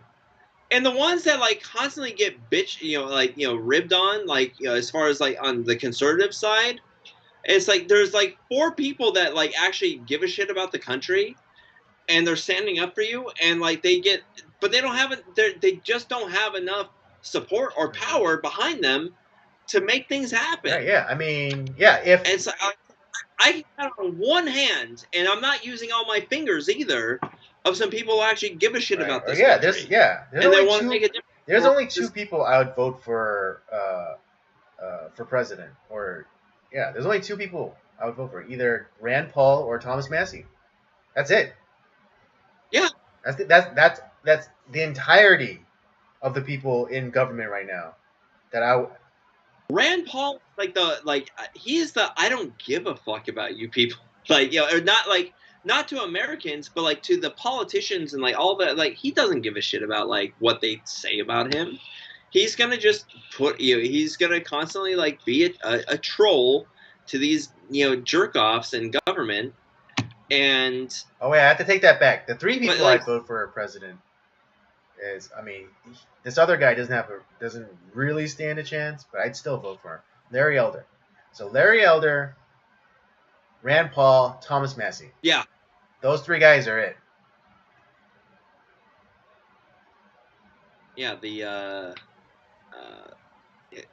exactly. Yeah, Larry Elder doesn't stand a chance, unfortunately, but he should, because he actually gives a shit about the country. Like, and I mean, and actually gives a That's shit, it. not just like the lip service gives a shit. And I know, like, obviously, like the most, at least on maybe our side of the aisle, obviously it's Trump and DeSantis. Man, DeSantis looked really. Dude, he fucked up. Dude, he fucked up. Like every move that he made is like it's only been self-inflicted wound. He's shooting himself in the foot. Like the whole like condemning Trump and like waiting to like to announce that he's running, and then on the debate stage when when asked like who would pardon Trump if they got in, he looked, I mean that Vivek guy, he like immediately hand up, no hesitation.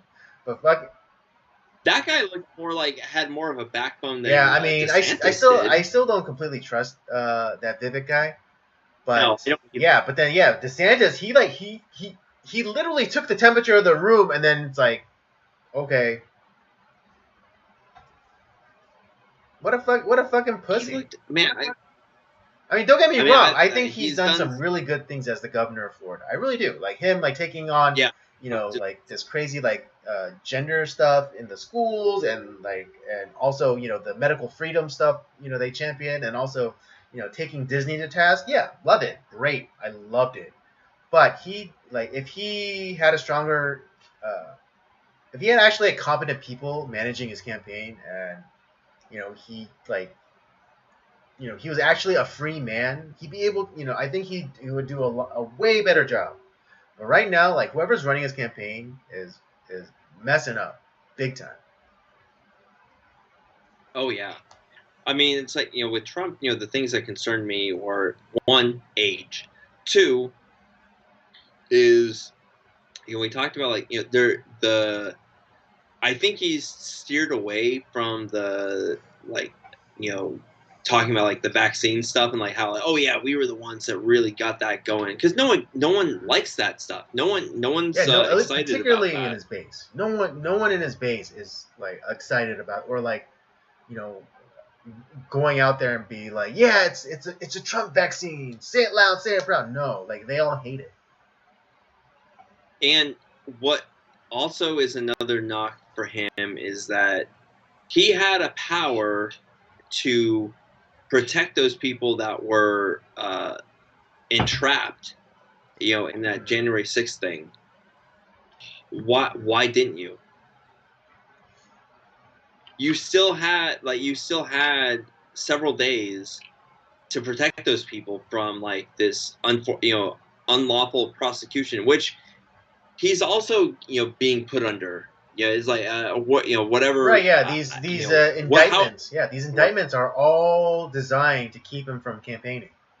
But it doesn't matter, because Trump could literally phone it in and Biden style do Zoom campaigning, and he's still gonna win, because his base is that strong. Yeah, but like I said, those are my concerns. But like, man, if it comes down to like Trump and Biden, I mean, who fuck Biden? There's no Democrat I'm ever gonna vote for. I'm sorry, like, it's just never gonna happen. Like 10 years ago, could I? Yeah, well, sure, but not today. Not with everything that we know now. You're a damn No, fool if you vote Democrat in this day and age. and that's what they think you are. They think that you're fools, and that's why they're gonna run this like little all the popular Democrats. They're gonna run this uh oh shucks, I'm so sorry, guys. Yeah, right. Campaign. It's like because Yeah, they think that you're think dumb. think think what is it? South Park, and like the apology video. Like, oh, I'm sorry, we're sorry.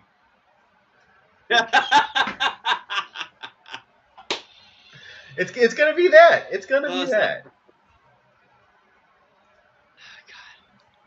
And if you people fall for it, it's your own fucking fault. And it's like, this is why what everyone complains. Why does nothing ever change? Why does nothing ever change? Because you keep voting the same dumbass people into fucking office. Or if you don't vote those people in, you vote people like them in. It's like, come on, you don't do any sort of vetting. They're your employees, guys. They're But your also, employees. if you think that the system is corrupt, then why would you think that participating in that corrupt system is going to save you? Make it so like when they cheat, it's like ridiculous because the turnout is so fucking low.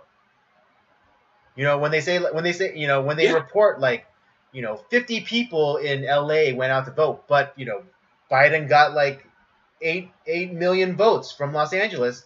Make them look stupid. Make them look make their corruption blatant.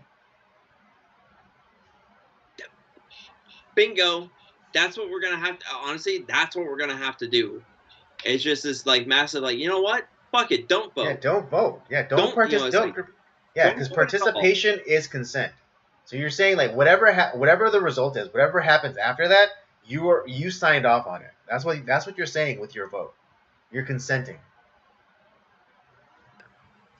It's either like absolutely every single person needs to vote, or 0 people need to vote. We all need to kind of do this thing together as a populace to make them look ridiculous for what they're doing. Because if nobody voted and yet they reported that, oh yeah, Joe Biden gets it's like 60 million votes from California. It's like, but nobody voted. Like the whole state didn't vote, so I don't know how you got those votes. Yeah, you have like 0 turnout for voting, but then they still report like 60 million votes go to Joe Biden. No, fuck that shit. You point that shit out.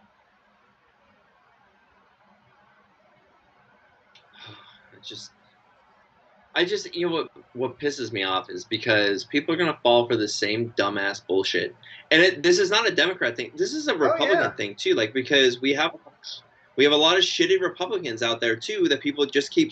Oh well, they're Republican, so I'm just gonna vote for them. It's like, but they're not doing anything. Yeah, the same vote for the right same people that vote for someone just because they have a D after their name is the same person who would vote for someone who has an R at the end of their name. They're the same person. This is why McConnell has been in the Senate for like 900 years. Exactly, and again, God, he looks terrible too. Have you seen like some of his interviews lately where he's just like kind of like freeze seizures? Yeah, those are seizures. Yeah, and I mean, I don't particularly like Tim Pool, but he had it right when he pointed out like movies are the worst things to happen to stroke victim or seizure people who suffer from seizure than anything else, because people have it in their mind how someone behaves or acts during a seizure.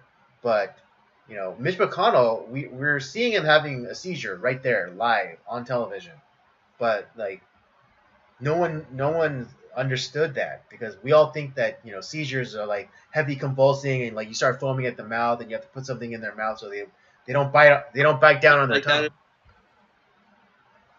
Yeah, it's not like that. There are a lot of different types of seizures. I mean, does happen, of course, but like it's just.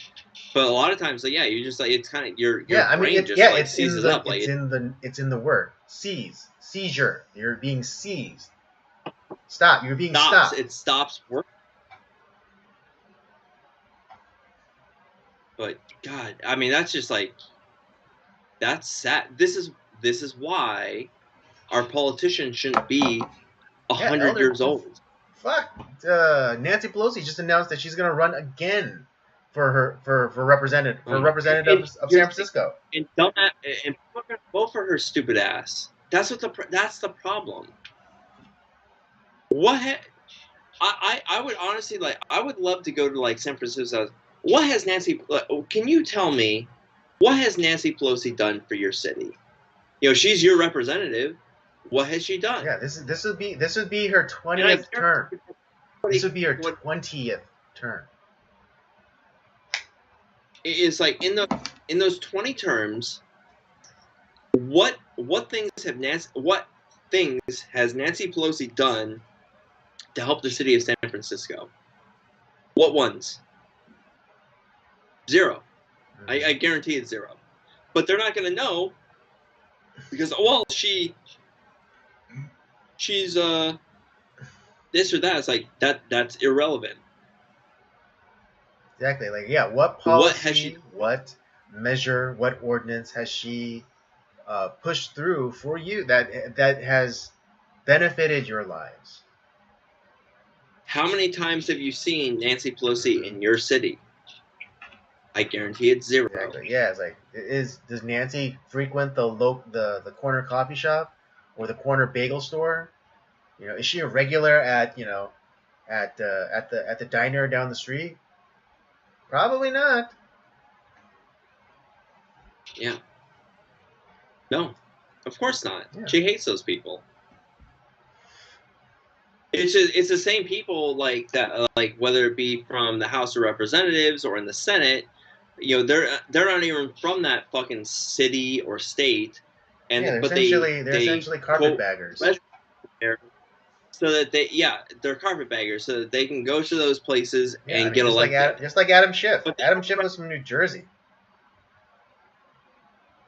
Why the fuck? Yeah, it's like why the fuck is he anywhere but New Jersey? I'm not saying like I said, I'm not saying that you can't like move from one place to another and then like kind of get incorporated into that place. And it's like, hey, you know what? We could do something here. Like I can help make a difference here. And then you run for office. Yeah, but you don't just like automatically move from one place to another just so you can get elected. Like Hillary. Like she moved to New York just so she could become a senator for New York. Oh, dude, like my grandfather was filming at the fucking hated that bitch. Oh man, like I mean, he was like, "Oh, she bet I would love to see her come and take my guns because I'm gonna blow that bitch away." You know, based. Your grandpa was based. Oh, it was great. Your grandpa was based. Like... yeah, but I mean, yeah, but like if I had it my way, I wouldn't let anyone who moved to a new area ever run for office. No. Like they have to wait. No, like not even that. To do that. I wouldn't like if you move, even if you were born somewhere. The only caveat I would give is like if you're born in one place and then raised in another place, that's the only caveat that I give. But if you're an adult and you move to a new area, you are never allowed to run for office. I'd be okay with that. Yeah, as an adult, if you move from one place and then move to another place, and it doesn't matter if you stay there for the rest of your life, you are not allowed to hold office there. You know, I was willing to give like college football rules where you transfer schools, but you have to wait a year to be able to play. Well, that's where I'd be a little more lax because then I'd be like, yeah, it's like kind of like the rule where, yeah, it's like if you move to a place, you can't vote for 10 years. Yeah, you can vote. You can still vote. You can participate that way, but you cannot serve and represent that area ever. Yeah, because you don't Exactly. think about that area. See, now we're working on our There new you go. system here, Andy. Like we're Hmm. together. There you go. We're Yo, gonna carve out our own little place, and those are gonna be the rules. radical Exactly. term limits. You don't get to move from some other place and like just so you can run for office in Hmm. this new place. You have to be like Yeah, if you yeah. The only caveat is you had to have been a baby when you moved. yeah. I mean, because you know, hey, you can't control Hmm. where you were born, but technically you can't really control like where you initially grew up in either because you're a Right, but I kid. mean But that's like the at point least because you, like like this whole idea where like you have to grow up and then move somewhere else to like grow up and become a man or make something of yourself. I think it's all horseshit. I'll get I like I would be willing to give the like semi like kind of like like college football rules. Like in this case not a year but like okay if you want to transfer to another state to run for office you have to wait 10 years. Okay, so that's your rule. I say never. You know what, your rule is probably better because these people live to like 190 half Yeah, the I know. I time, mean, yeah, look at Joe so Biden.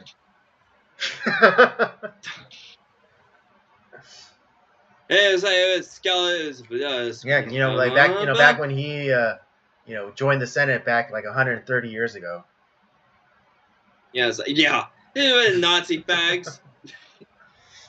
But if I had it my way, I would like if you could never move to another place and then run for office to represent that new place. If you wanted to move back to your original hometown and represent them, then yeah, go for it. But you can't You move. know what, But you I'm okay can't with that. move to a new place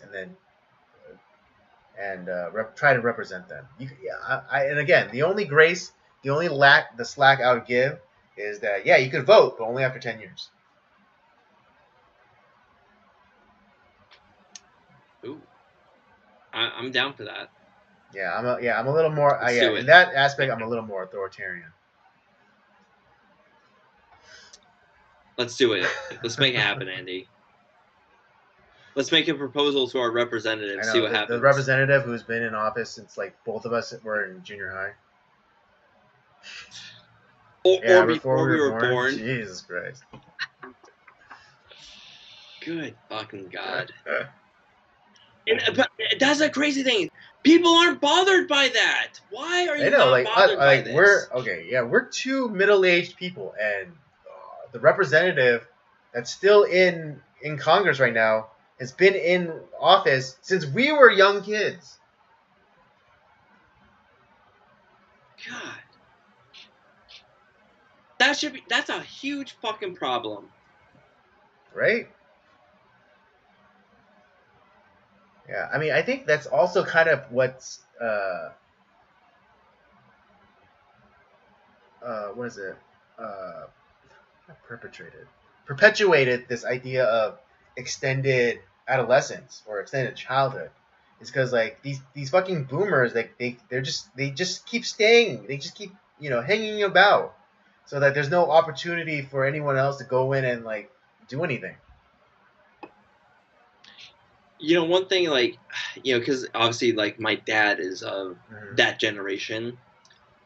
But I'll say this about my dad, and I love him to death. He's like, I fucking hate these people.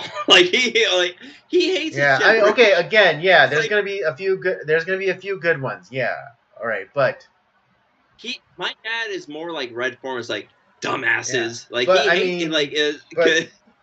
I mean, look at who the politicians who are clinging to their positions like with a death grip and like they look like fucking skeletons, like Nancy Pelosi or or Mitch McConnell or who's that fucking other senator bitch from California, Dianne Oh, Diane Feinstein. Feinstein. She's gonna be she's again and she's running again and she's gonna be in her fucking 90s.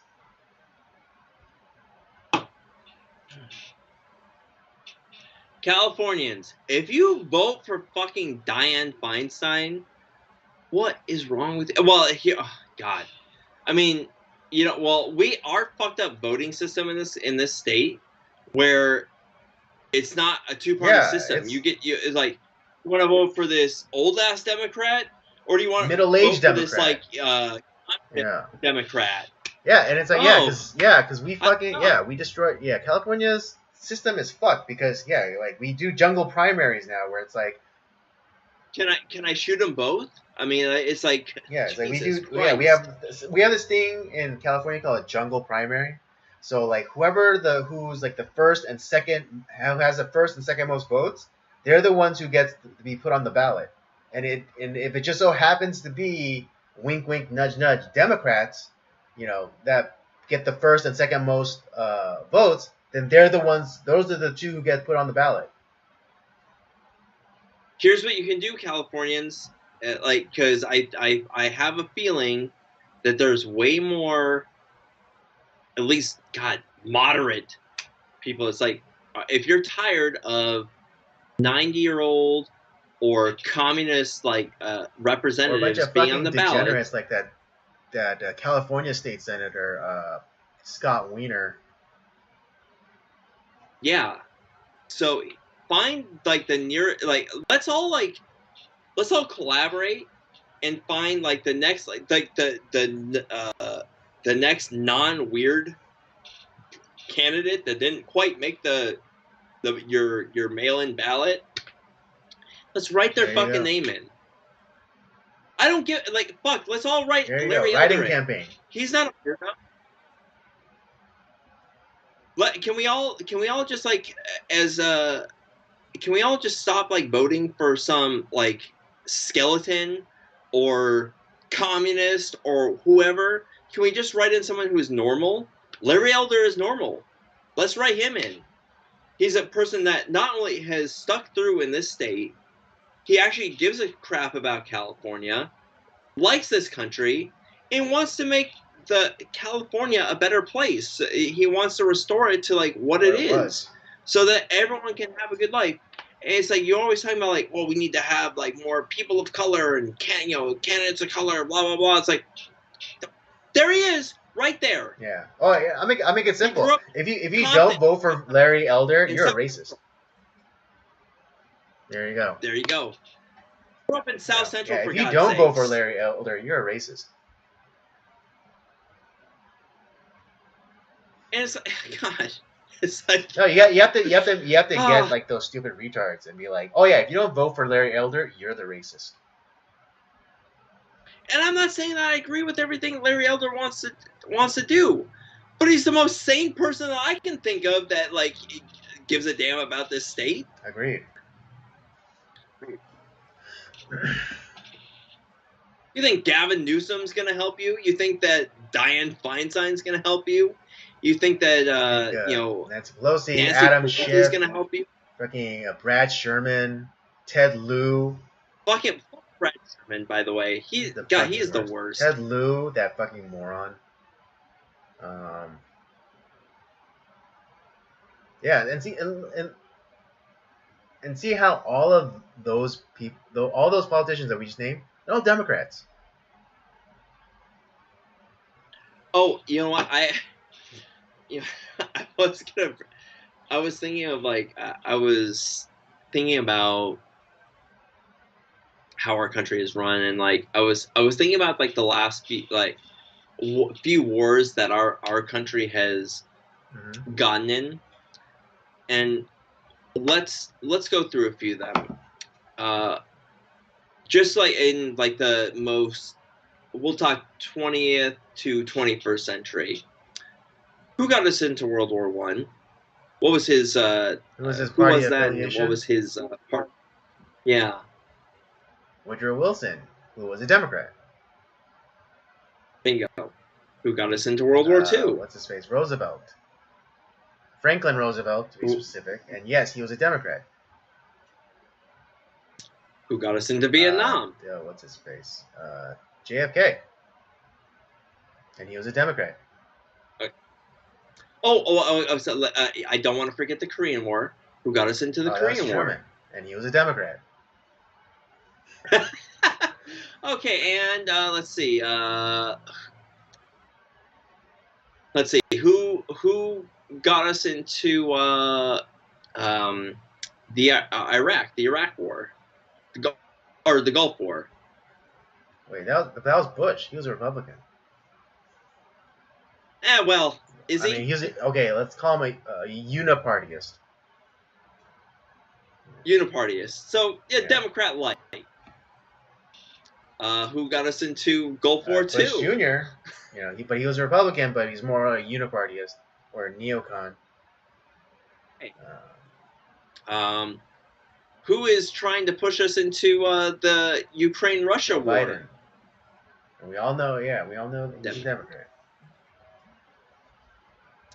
And yeah, it's just there has been who has either ended a war, and who has at least not put us into new conflicts. Yeah, that'd be Trump. Well, Trump got us into no new conflicts. Good on him. Or didn't escalate anything. And we had Reagan and the Cold War. Was it Eisenhower that finished out Korea? Yeah, he helped end the Korean War because that was started in 50, which was under Truman. And Eisenhower came in 52. Well, technically he came in 53. Oh, that's when 53 is when Korea ended. Because the or not ended, bingo. But they're in an armistice. Yeah, they at least reached that. But every war that was closed out on or was not escalated towards was under Republicans, or at least like better Republicans. Yeah. Because we had Bush Senior and Bush Junior, but those are gimmies. Those are gimmies. I mean, because I came into voting age at the time of Bush Jr. And as at least when it came to his competition, I was like, well, I don't really like George W. Bush, but he's better than fucking John Kerry. No, I'm just like when I came into voting age, like around 2004.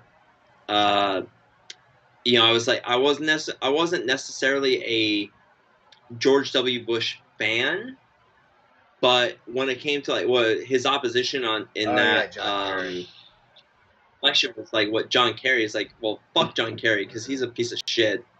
I don't want to vote for him. Yeah, I don't think I voted for any of the Bush terms. Well, I know I didn't vote for the first one, and I don't. Yeah, we were too young. Because he came in 01? 02? Yeah, and I was still a senior in high school, and I wasn't 18 yet, so I didn't yet. Well, the election was in 2000. Oh, right, yeah. So we were. I turned 18 in 2004, and I did. Yeah, I didn't vote for Bush's second term. I think I did. I did vote in that election. I had to do some I asked because I was in boot camp at the time, and I asked is there a way that I can vote for the election? Yeah, and don't hate me. The first time I voted for Obama. The first time only. When I didn't know any better. When I didn't know any better.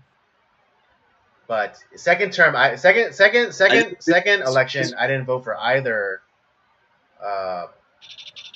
Okay. Obama who was his opponent?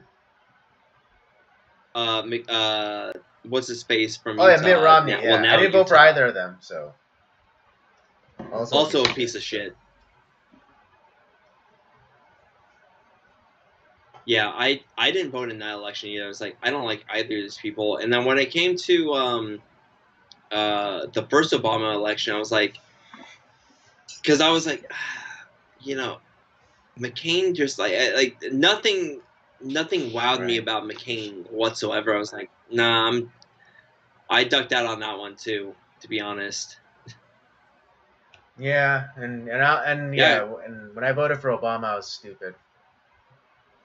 I did vote like more like on a local level, but then like when it came to like when I think the second national election I voted for was 2016. I think I might have voted for Arnold during the recall.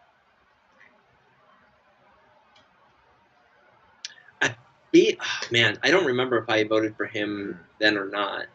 I know I voted for Davis to be recalled, but I don't. Yeah, I think I might have voted. I think I might have voted for Arnold. Yeah.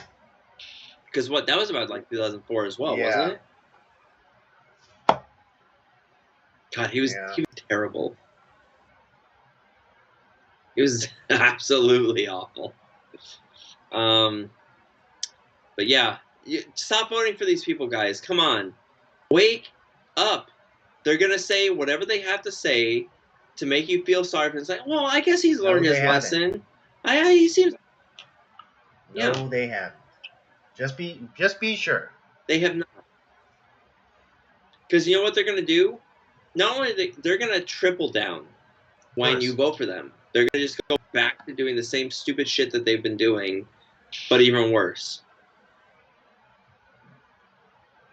Agreed. But yeah, so yeah, don't be taken in by this all this like the sudden like introspection by Gavin Newsom. Like he doesn't give a shit. He doesn't think he did anything wrong. Of course he doesn't. Don't be suckered into it. All right, don't be taken in by this snake oil salesman, this fucking Patrick Bateman wannabe.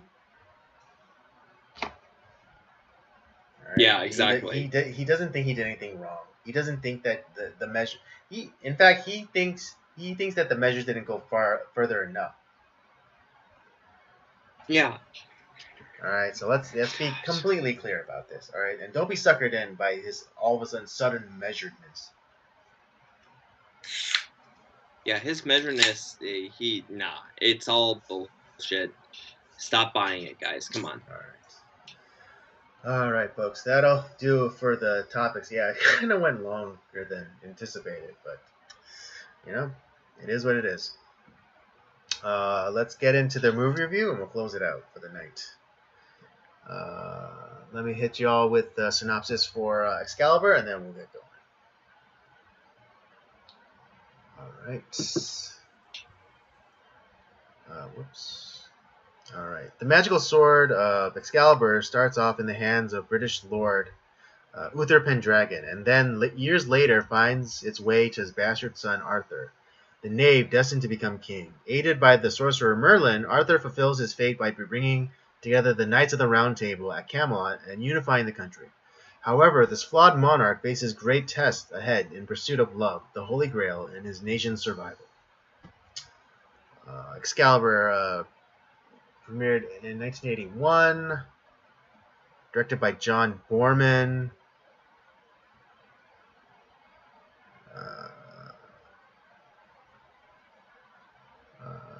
Adapted from Le Morte d'Arthur. One of probably like the Arthurian legends. Yeah. Right. And one thing we had, because when it comes to the story of King Arthur, because this is one of those stories that's been passed down from generation to generation, has been like tweaked here and there. Obviously it is a English tale, but there's like certain things that England put into it, but it was done like really early on, like in like the 5th century, and then the French get hold of the story and they add their things to it, and then another 100 years or several hundred years pass by, and the Germans get hold of the story and say, oh well, let's add this to the story. And so as time goes on, the story has been formed, and not necessarily transformed, but has been added to and like molded and shaped, and it culminates in something like the movie we're talking about, 1981's Excalibur, where kind of have like a more fleshed out legend, similar like with the stories of Robin Hood. Robin Hood was a story that was adapted over time, and certain things were added and changed and moved, kind of adapted to it.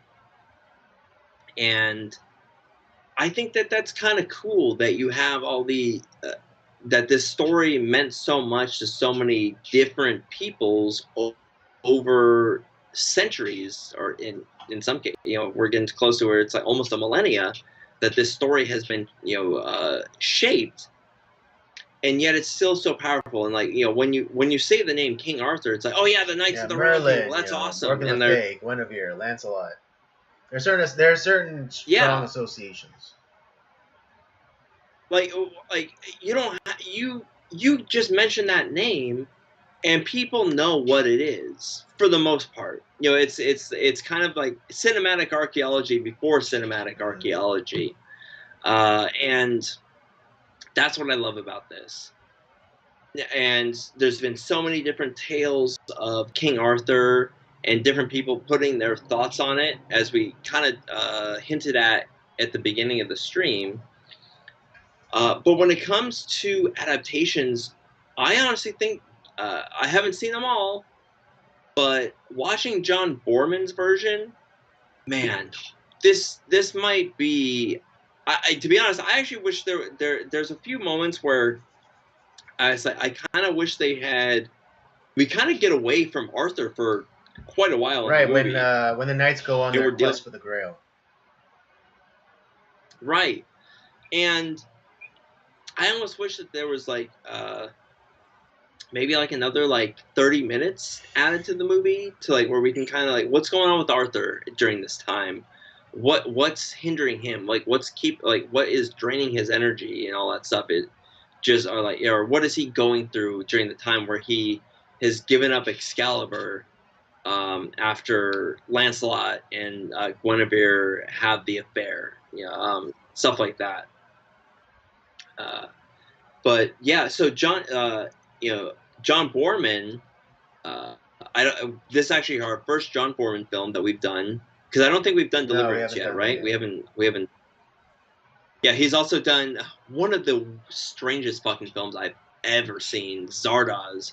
Have you seen Zardoz? I don't think I have. That doesn't sound familiar to me at all. So it stars Sean Connery. Oh wait, shit! Is that where the giant floating stone head? Yes, that's the one. Okay. Okay, yeah, it's that movie is like a bit of like cinematic archaeology, because I know because the cartoon Rick and Morty, they pay homage to that movie. Yeah, sorry, I'm gonna go on one more tangent on here. I'm gonna tell you the premise of Zardoz, because it's on Criterion. That's how I watched it. So, one of the most singular film experiences of the 1970s, John Boorman's Tolkien on acid sci-fi head trip is auteur cinema in the extreme, a fascinating melange of hallucinatory images and metaphysical musing. In the 23rd century, society has been divided into two sects: the Eternals, a group of rarefied immortals who live in a state of luxurious ennui, and the Brutals, oppressed barbarians who live by the violent code of their floating stone god Zardoz. The gun is good, the penis is evil. When a brutal named Zed, Sean Connery, memorably rocking a ponytail and crimson loincloth, comes to understand the truth of his own exploitation, he launches a rebellion that takes him into the forbidden realm of the Eternals. It is one of the strangest fucking films I've ever seen in my life. It is so weird. Yeah, I mean, just from like the few clips that I have seen of this movie, that's the perfect way of putting it. Just like Tolkien, like basically Tolkien on acid. Yeah. Oh, and also speaking, because so John Boorman also this film, Excalibur, was the remnants because he was and this connects us to our previous film. John Borman was like wanted to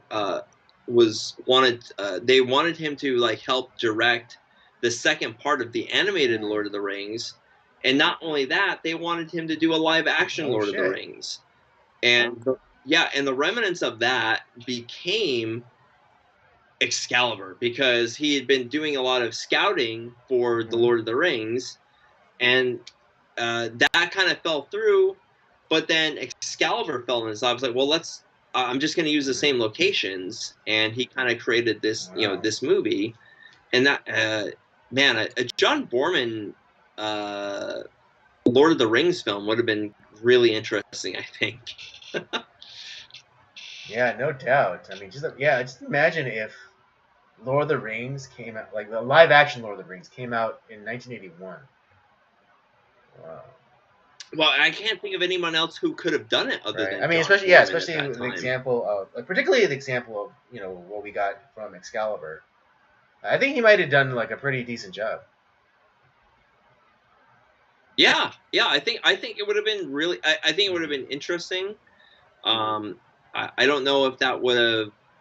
I think we still would have gotten the Peter Jackson version possibly, but it would have been interesting. I would have liked the universe where that happened. But let's dive into the movie a little bit. I didn't. First of all, Gabriel Byrne, pretty much everyone that's involved in this film ended up becoming big stars. They were not big stars. The biggest star may have been the guy who plays Merlin, Nicol Williamson. And they actually were not really high on that guy because they're like, oh, he's trouble. We don't want him for the movie. It's like, and John Borman really fought to have him, and so the way he plays it is so interesting. Like I did watch the documentary on the making of Excalibur, which is quite fascinating. It's on Amazon right now. You can check it out. I think there's a free subscription to PBS, the PBS channel on Amazon, and so you get a 7-day free trial of that, and you can watch the Excalibur making of Excalibur documentary. And so, but yeah, guys like Liam Neeson, Helen Mirren, Gabriel Byrne, they all got their start in this film, and everyone that was because John Borman used local talent from that era, where it was being filmed. They were all theater stars. This is a very Shakespearean theatrical type of performance from all these characters. And one other thing too is like when John Borman was casting these guys, like, can you ride a horse? Yeah. And like Liam Neeson is like, oh yeah. It's like, oh yeah, we all lied. Like none of us could ride a fucking horse. It's like, but it's like, yeah, of course you would lie because you want this part. Like, and John Borman was pretty famous at this point. Like he had done Deliverance, he had done a whole bunch of these movies, and it's like this is gonna be their big break. Yeah, I mean, even Patrick Stewart's in this movie. Oh yeah, Patrick Stewart's in this. Yeah, Patrick Stewart's in this movie, but he's not the Patrick Stewart that we know yet. He's not Jean-Luc Picard yet. If anything, he had done. No, Dune came after this, so he is another Shakespearean type actor. He was very famous in the theater scene, but hadn't really done a ton of film. So so we look back and it's like, oh man, Patrick Stewart is in this film, but this is before Patrick Stewart became Patrick Stewart. Exactly. So yeah, we get him. Did you like the casting in this film, Andy? I did. I really did. I watched this movie back in like high school. I believe for a classic literature or something. And so at that time, he's like Helen Mirren or Liam Neeson. or what have you, like, or Gabriel Byrne's. It didn't mean anything to me until I got older, and I was like, oh yeah, he was in that movie. Like she was in that movie. It's yeah, it's funny because well, I didn't see this film growing up. I wish I would have. Um, but obviously I know I now Right. those all those actors have become very big. Like we saw, I think the last time we talked about Gabriel Byrne was in Mm-hmm. Miller's Crossing. Liam Neeson has been in. I don't think we've done the Taken series, but we have done. I feel like we've done something with Liam Neeson. Shit, we've maybe not officially, but we've done Batman. We've talked about Batman Mm-hmm. Begins. He's in that. Helen Mirren has been in a Mm-hmm. ton of things. But yeah, you go back and it's like this is the film that this is their big Exactly. break. Uh, and obviously we've talked about Star Trek Mm-hmm. on many occasions, and so we've talked about Jean-Luc Picard and Patrick Stewart. And I've seen him in like some of his other projects too, like some of the other Mm-hmm. movies he's been in. Now, not because of Patrick Stewart, but the Dune from the '80s that was done by David Lynch, which is dog shit. I fucking hate that movie. It's and I'm really not a David Lynch fan. I think he's not a. I don't like his movies. Um, to me, David Lynch is like what modern art is. It's stapling a banana peel to a canvas. Like, oh man, it's so transcendent. That's what I think about his films. So if you ever like the next time we do Schlocktober, if you want to torture me with like David Lynch Perfect. films, we Like, could now do the that. pickles. Yeah.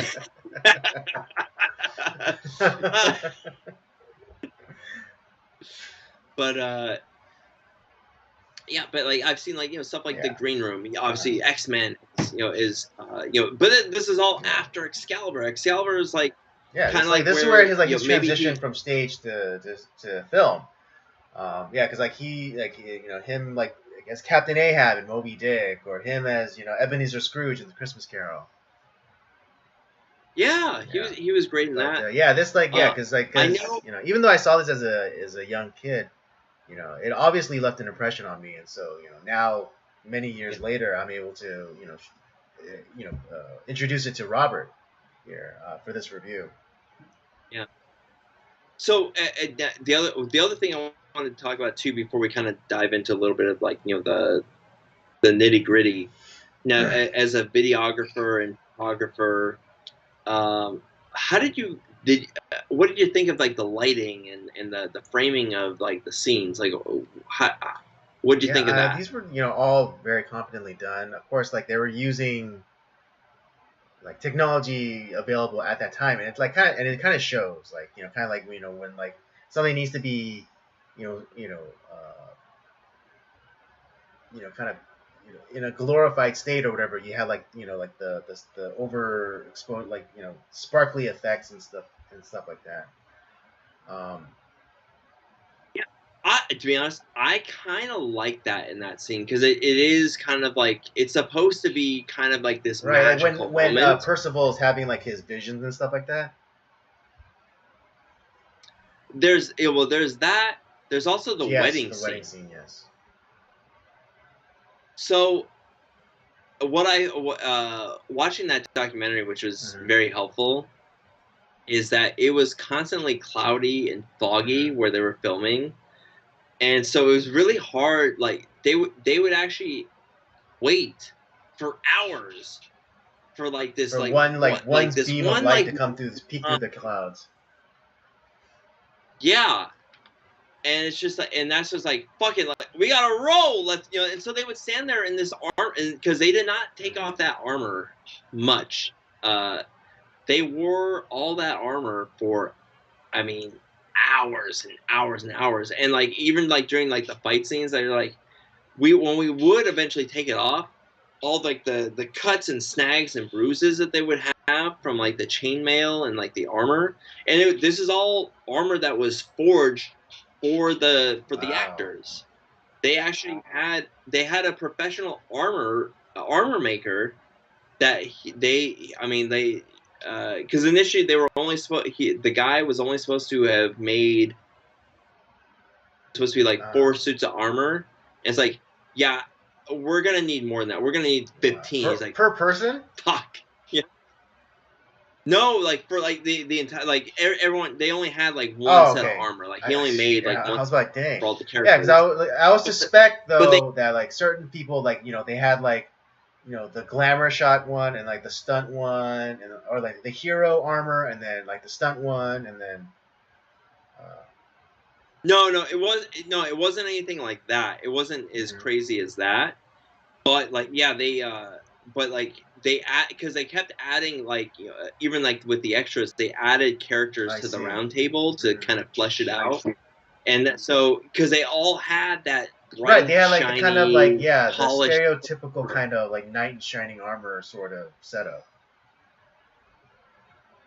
Yeah, and so I was just like, man, like they really went all out on this film. Like they went hog wild. It was great. It's interesting I liked it. to know that was like actually like forged armor because I don't know why, but for me, like it read very cheap. No, but that's the thing. It was not cheap. That's what's so surprising because to me it read kind of cheap and it maybe the clanging sounds of the armor were put back in like through ADR through like a Foley session. That is probably true, so like I think that's what contributes to the cheap feel that I got. Yeah, I would I could see like where like because the sounds do sound like that's a little weak, but like that was real armor for sure. Anything else? Any other tidbits? No, let's dive into the story a little bit. Well, one thing I found out is that John Boorman, he used his own kids in this film. So we have King. So it starts off with the story of like King Uther, and like there's a battle between him and a rival nation, and through Merlin they finally kind of find peace, but then Uther he's coveting the wife of like the guy he just made peace with, and the wife of the rival king, that is John Boorman's daughter, who he. Whoa. Oh my god! He fucking Liv Tyler his daughter. Yeah. For those of you who don't understand, Steven Tyler, the frontman for Aerosmith, in the '90s, Aerosmith had a song, and then they made a music video, and in the music video, he uses his own daughter as like this teenage runaway prostitute. Yeah. Yeah, in the music video, not like in actuality, but like so Steven Tyler in the music video cast his own daughter to play like this teenage runaway stripper prostitute. Yeah. So in this case, John Boorman cast his daughter as the wife of the rival king, who then commands his wife to do like a sexy dance for his newfound allies, and which then which then ramps up the desire of Uther for the rival's wife. Yeah, and gets raped, essentially, or like kind of in the sense of 2017 kind of rape, where it's like rape under false pretenses or false identity. Yeah. So he apparently hired 3 of his kids, because you have the wife of the rival king at the beginning of the film, who gets who's forced to dance and gets raped. You have the lady in the lake. That's also John Boorman's daughter, his other daughter, and the young Mordred towards the end of the film. That is his son. Yeah, and one of his daughters like, I think the reason why our dad brought us on the film is so that he didn't have to pay us. Pretty much. I mean, that's what I would have done. But dang, John Boorman made some pretty hot daughters. And she said, and like one of his art, like I think it was the daughter who was the girl, the lady in the lake that had Excalibur. She was like, yeah, I think that we got treated way worse than like the rest of the actors, because like our dad was like not kind to us at all. It's like because he had a certain expectation for us, like don't fuck my goddamn film, you know. It's kind of Yeah. But man, I was just like, that's his daughter. Man, I would never ever put my daughter in Yeah. that role. Like, Yeah, but also, man, John Borman made some freaking hot daughters. I right? know. Damn, Like, like yeah, they're she's all like, yeah, like he really was like, yeah, attractive. she was, what is it? Like, his daughters were like, kind of like the precursors to like Wayne Gretzky's kid. Yeah, Yeah, because Jesus yeah, Christ. do Or okay, yeah, do yourselves a favor. Go look up Wayne Gretzky's daughter. Stallone's daughters look pretty good too. They were supposed to have a TV show or something. I don't know what happened to that. My wife watched it on Hulu. I did not watch it, but she Okay. she liked it, and she's like, yeah, they're very attractive. It's like, Okay. okay. Yeah, but all right. So, anyways, yeah. So Merlin, yeah, he kind of helps broker the peace, but then he also helps in the I guess the rape, because he uses the magic. He uses magic to The transform subterfuge. Yeah. Uther's appearance to be that of her husband, and so like um, he's able to go and do the deed with her under the guise of the Uther's rival While while still still in in his his armor. armor, of course.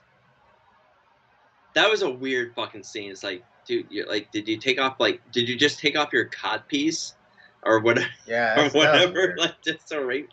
Yeah. That was a weird scene. But anyways, yeah. But then like Um, the penance for this deception, or like is that the child wrought from this deception is then taken away from the parents to be raised off by what is it?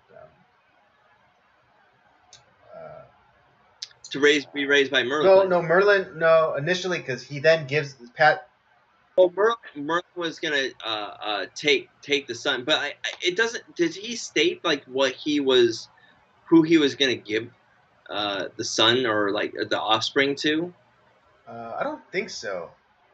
All we know is that Uther and Igraine are not the ones to raise Arthur. Yeah, because Merlin kind of like Obi-Wan Yeah, Arthur. essentially. Yeah, and that's another thing. There's a lot of kind of concepts that that I think not stolen, but definitely lifted from Star Wars. Like the concept of like the dragon. That's it's very much like the Yeah. Force. And what is it? What is it?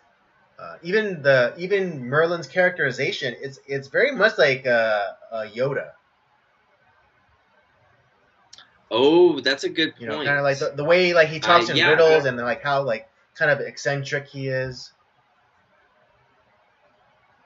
that's a great point. I didn't think about that. Yeah, I totally see that.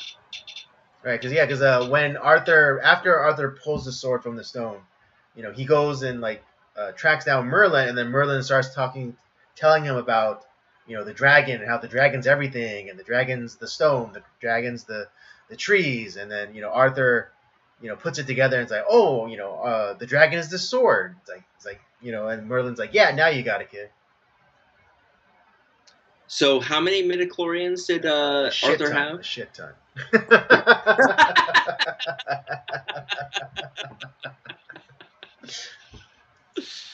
But yeah, so yeah, Merlin takes away Arthur as a baby, and then I don't know if I think the characterization of Merlin is like he doesn't want to be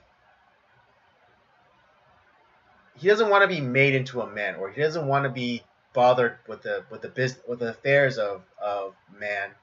So he doesn't raise the kid himself. I mean, I'm sure he does like some like tutorings, like some tutor stuff, but like he ultimately leaves him to, I think, Sir Ector, and to be raised by him, and like grow and then brought up in his family. Yeah. But then when what is it? When and then Uther, he basically showed, like, I don't know what happened. I forget what happens exactly, but like, oh, what is it? Like loyalists to the rival king. He like they go after Uther, and Uther basically dies with, like, flipping everyone with the bird by plunging Excalibur into this rock, just before he dies. Yep. And he says, like, if I can't have it, then no one will. Yeah.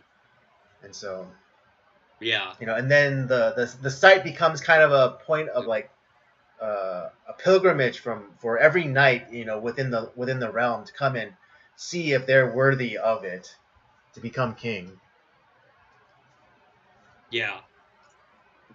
Um, Because then after that, because what we find out is that, was it, what, 15 years or mhm. so pass, and everyone's like, there's all these like jousts Yeah, and exactly. Yeah, competitions to like see. the site basically becomes almost like a tourist trap.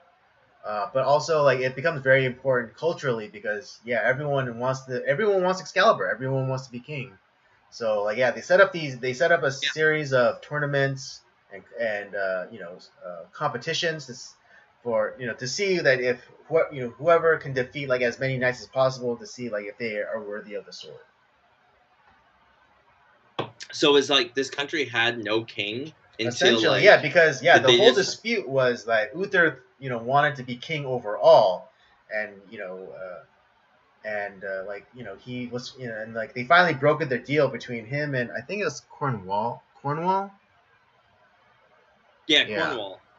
To become king. And so, but then, like, it was broken because of Uther's lasciviousness. uh, Yeah, because I wonder, this country, well, because there's a connection between, the king and the land and the sword. Kind of mhm. everything's connected, Yeah, the just like, force. how we talked about, like, force. Everything is, the Mhm. forces and everything.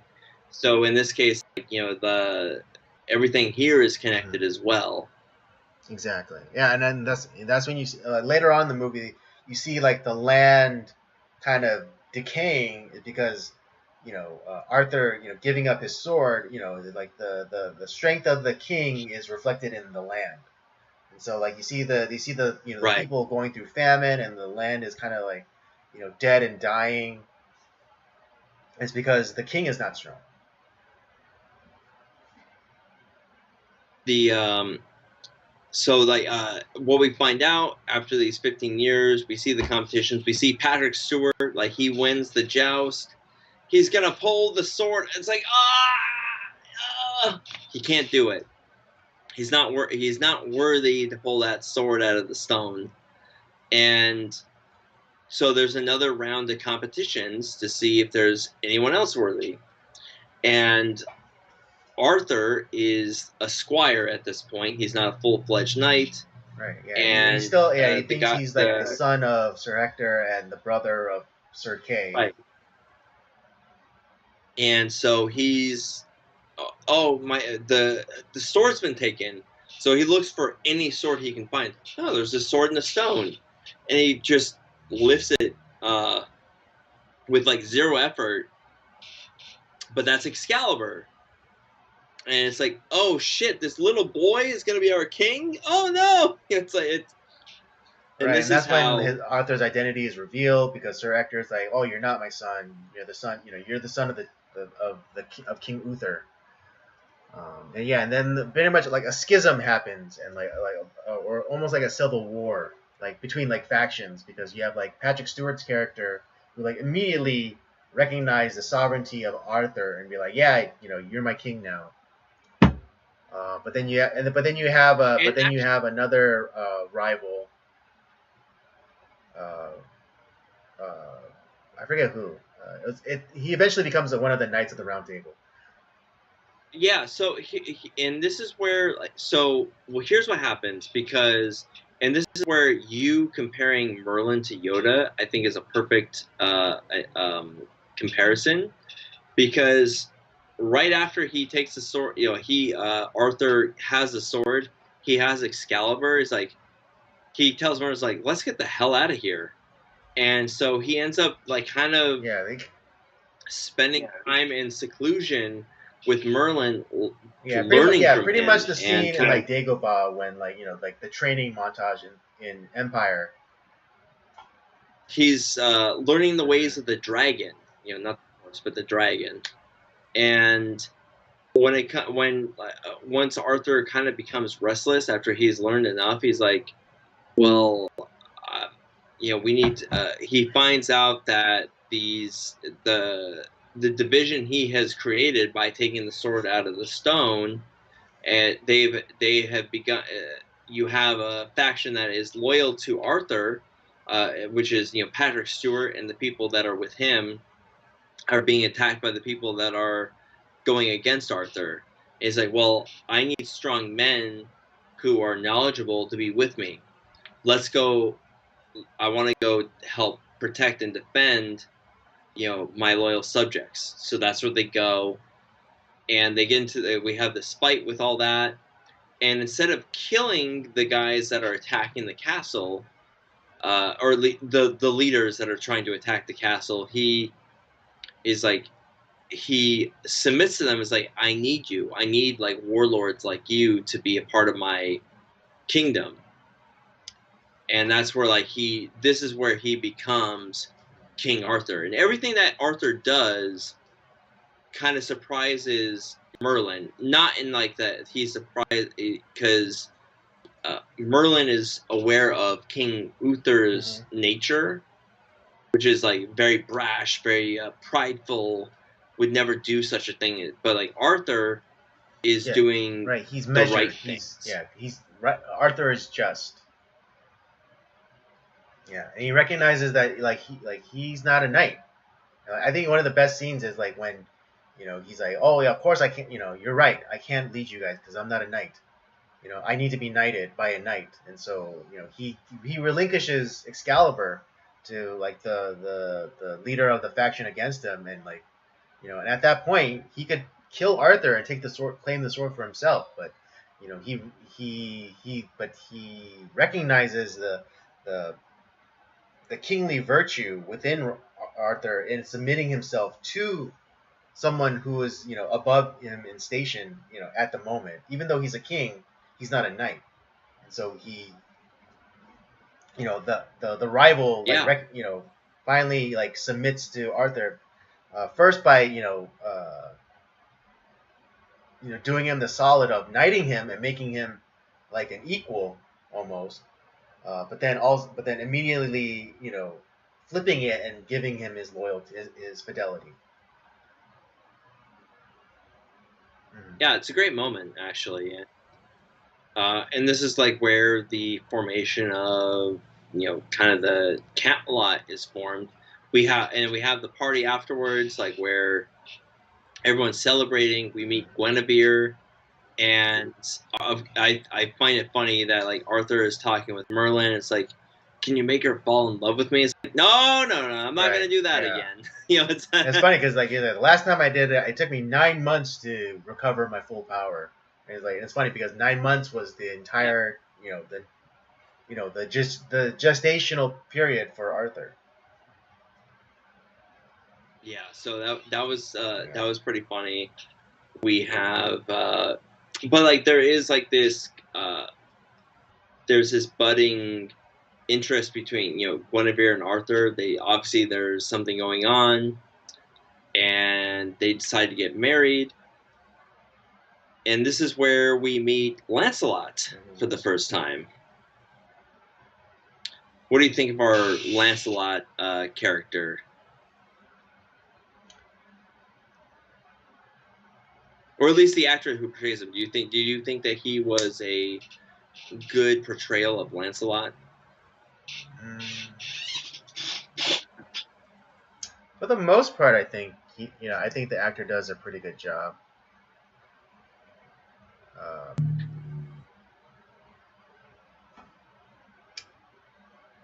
Because in the Arthurian legend, Lancelot's supposed to be the bravest, the truest, the best example of what a knight should be. And his introduction is one of like kind of a brash, um, almost a brash challenger because he's like um, because his name is more because he's also a foreigner. A lot of people don't know this, but Lancelot is I think a French knight that comes to England comes to England to seek out his fortune or whatever. And he's like the ultimate example of chivalry, and he's just he's looking for a challenge. He wants he I guess he's defeated all of the best knights in France, so he comes over and challenges all the knights in England. Uh, but you know, he kind of meets his match in Arthur.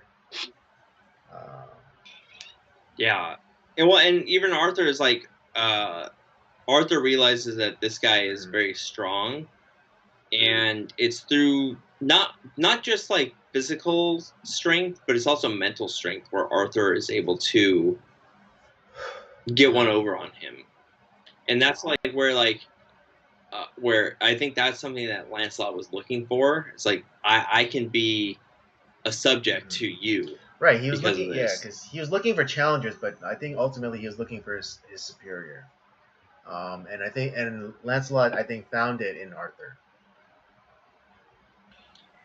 The other thing that I think works when it comes to like the Arthur legend, you have to have like because there is going to be tragedy in the story, but you also have to like where it works most is that you have to have an Arthur, Guinevere, and Lancelot. While there is that tension between all three of them, there also has to be a mutual love between all three of them. Like Arthur needs to kind of have a brotherhood with Lancelot and a strong love for Guinevere, and vice versa, because otherwise the redemption factor of the story just does not work. No, it doesn't. Yeah. And I think that's where I think this movie really plays off very well, because we have Lancelot, who and he's charged with protecting Guinevere on the way to the wedding, but then he's already like laying his his game down. It's like, well, until you die, there will never be another woman that I love besides you. It's like, oh man, you're a slime ball. Kind of. Yeah, I mean, he was spitting game at her, even though he was like on the way to her wedding to Arthur. That's fucking scumbag behavior. I mean, even though he's supposed to be the best example of what a knight is supposed to be or whatever, but it's like, dude, you're spitting game at your best friend's girl. Like, what a piece of shit. That you're a dick. Yeah, you're a dick. But that was you get that, and obviously like the sexual tension between Guinevere and Lancelot is just kind of like keeps growing and growing and growing until like it actually just where like Lancelot gets to the point where he takes himself away, and the Knights of the Round Table are there. This is also like where we meet the grown-up Morgan Le Fay, our half sister, and Morgana, and she quote unquote becomes a disciple of Merlin, and so she's learning the ways of like magic trickery. And she uses that to kind of like she's starting to sow a little bit of deceit into the Knights of the Round Table, and it's like, well, why the hell isn't Lancelot here? It's like, it's like and there's something going on between him and the Queen, and it's like that's the real reason why he's not here. And if he had any sort of honor, whatever, yeah, he'd be here. here. He's supposedly to be the best of us all, yet he's never here. And this is where like the real downfall of the Knights of the Round Table begin, because Lancelot does come back, and Guinevere they both give into that sexual tension that they've been having. They go off in the woods, and like, man, it is a real sexy scene. I'll just say that. And Arthur confronts Merlin. It's like, do you still have the sight? Are those two together? And Merlin doesn't lie to him. He's like, yeah, they are.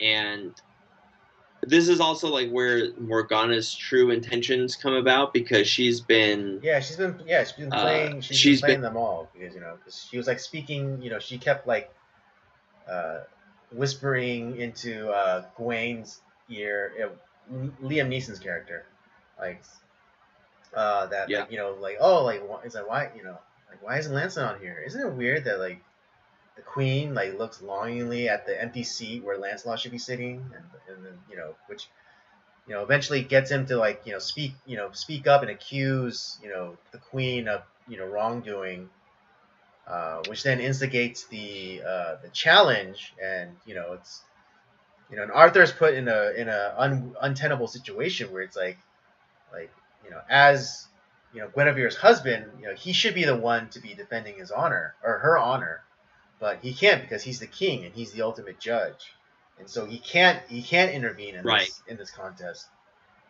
Basically, the might is right kind of idea. But Lancelot shows up, and he eventually defeats Gawain, and so like party on Gawain.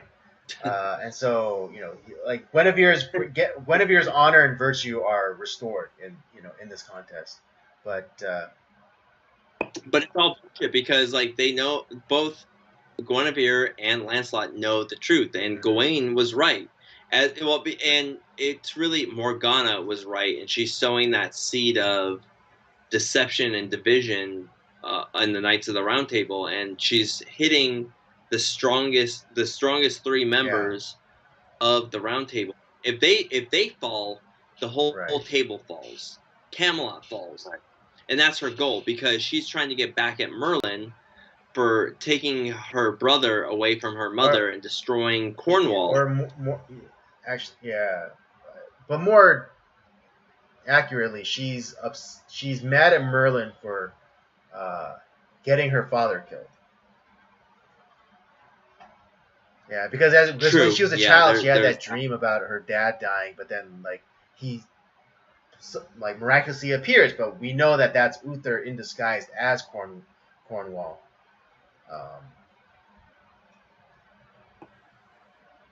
She takes her revenge, and like she tricks Merlin into showing her the dragon, which is like under Camelot. But then that's when Arthur goes to confront Lancelot and Guinevere in like in their affair. But in his rage, he can't bring to kill them, but he drives Excalibur into the earth. But then that's seemingly in his anger, he penetrates Merlin through the heart. Yeah, that's the part that's the part of the film I don't fucking understand. Like, that seems weird. I think it's Arthur's betrayal of the dragon.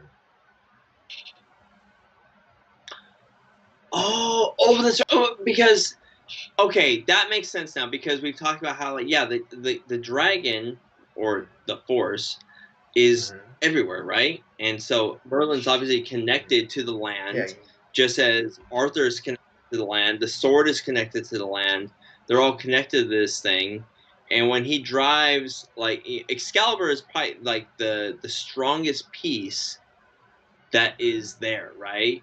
And so when he drives it into the ground in anger, it's like and Merlin is a channel of Yeah, the yeah, land and yeah, the exactly. dragon. Just like Jedi are It conduits for the him. Force, Merlin is a conduit for the dragon. Oh, okay, that makes a little bit more sense now. Actually, now that you bring that up, because that was the part of the film I was like, what? That doesn't make any fucking Right. sense at all. Yeah, but then yeah, because of that, like Merlin's put into a daze, and he tells Morgan or Morgana the special incantation to be able to manipulate the powers of the dragon, which he then uses to encase Merlin in ice, In ice. and like she eventually takes over his role as like court mage or whatever.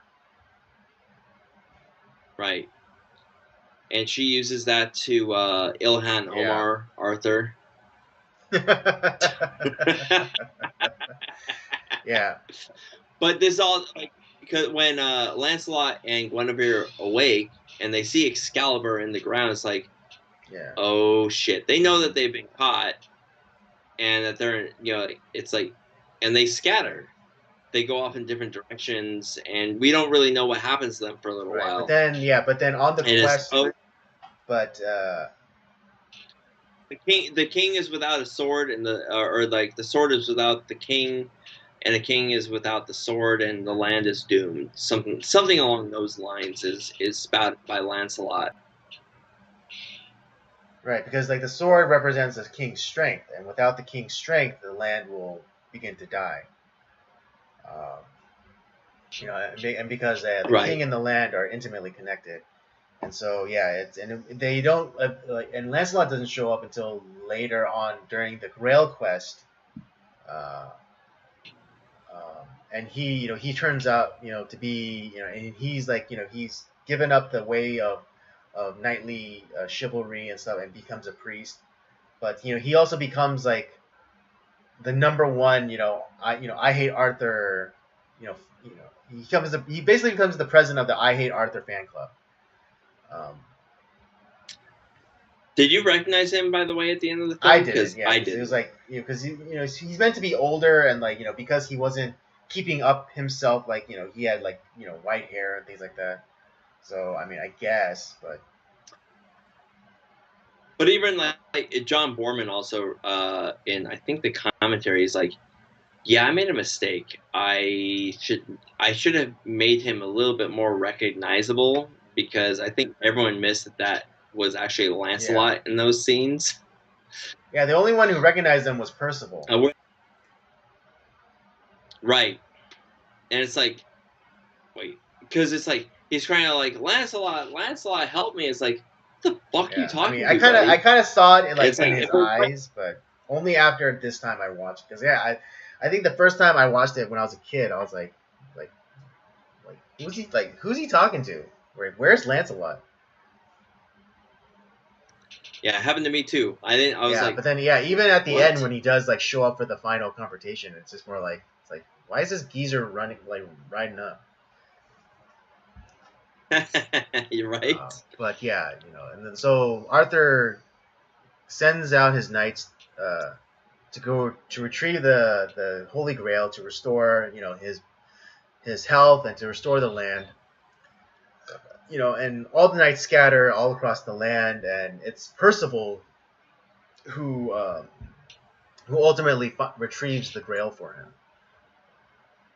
He's kind of like essentially like outside of like Lancelot is like the last surviving knight because Morgana and Mordred Right, and kill that's where yeah everybody. they peak their heads again, because yeah, Mordred is basically like problem child and like rolling around his gold armor, and Percival he's given the temptation of flesh, essentially, Morgana promising him to make him like king or whatever, if he would only bow down to her, but because Yeah, Percival is so you know I think Percival is more of the example of knightly honor and duty.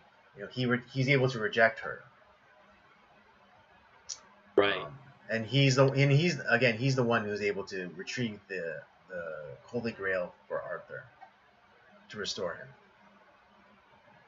Yeah, and once that happens, Arthur is kind of like given strength back. He goes after Excalibur and finds that Guinevere, who has become a part of a convent, she ended up taking Excalibur and saving it for Arthur, and like there's still this like love between them. There's still hurt, but there's love, and this is like where Arthur becomes like at his strongest. We also have like he essentially prays for Merlin to come back, like his guidance. And when that happens, that also allows the magic that Morgana's been using, that the magic that Merlin essentially passed on to her was a kind of a cursed magic, and she had been using that to make herself stay young. But the use of that, ended like when it was making her old at the same time, and Well, yeah, because her like the magic was stored up within her, and then yeah, right, because Merlin becomes awakened, he doesn't get freed, but he's awakened and basically becomes like a force ghost, and he's able to like move about in like the land of the living, but then he's also able to kind of influence Morgana, particularly in her sleep. And he gets her to recite the incantation to then expend all the magic that's within her, which then causes her to age rapidly and become basically the crypt keeper. yeah. Yeah, Oh, Nancy Nancy Pelosi. Pelosi or Diane Feinstein. Yeah, yeah, but and it's freaks out Mordred to the point I where he know. chokes her Yeah. to death. Yeah.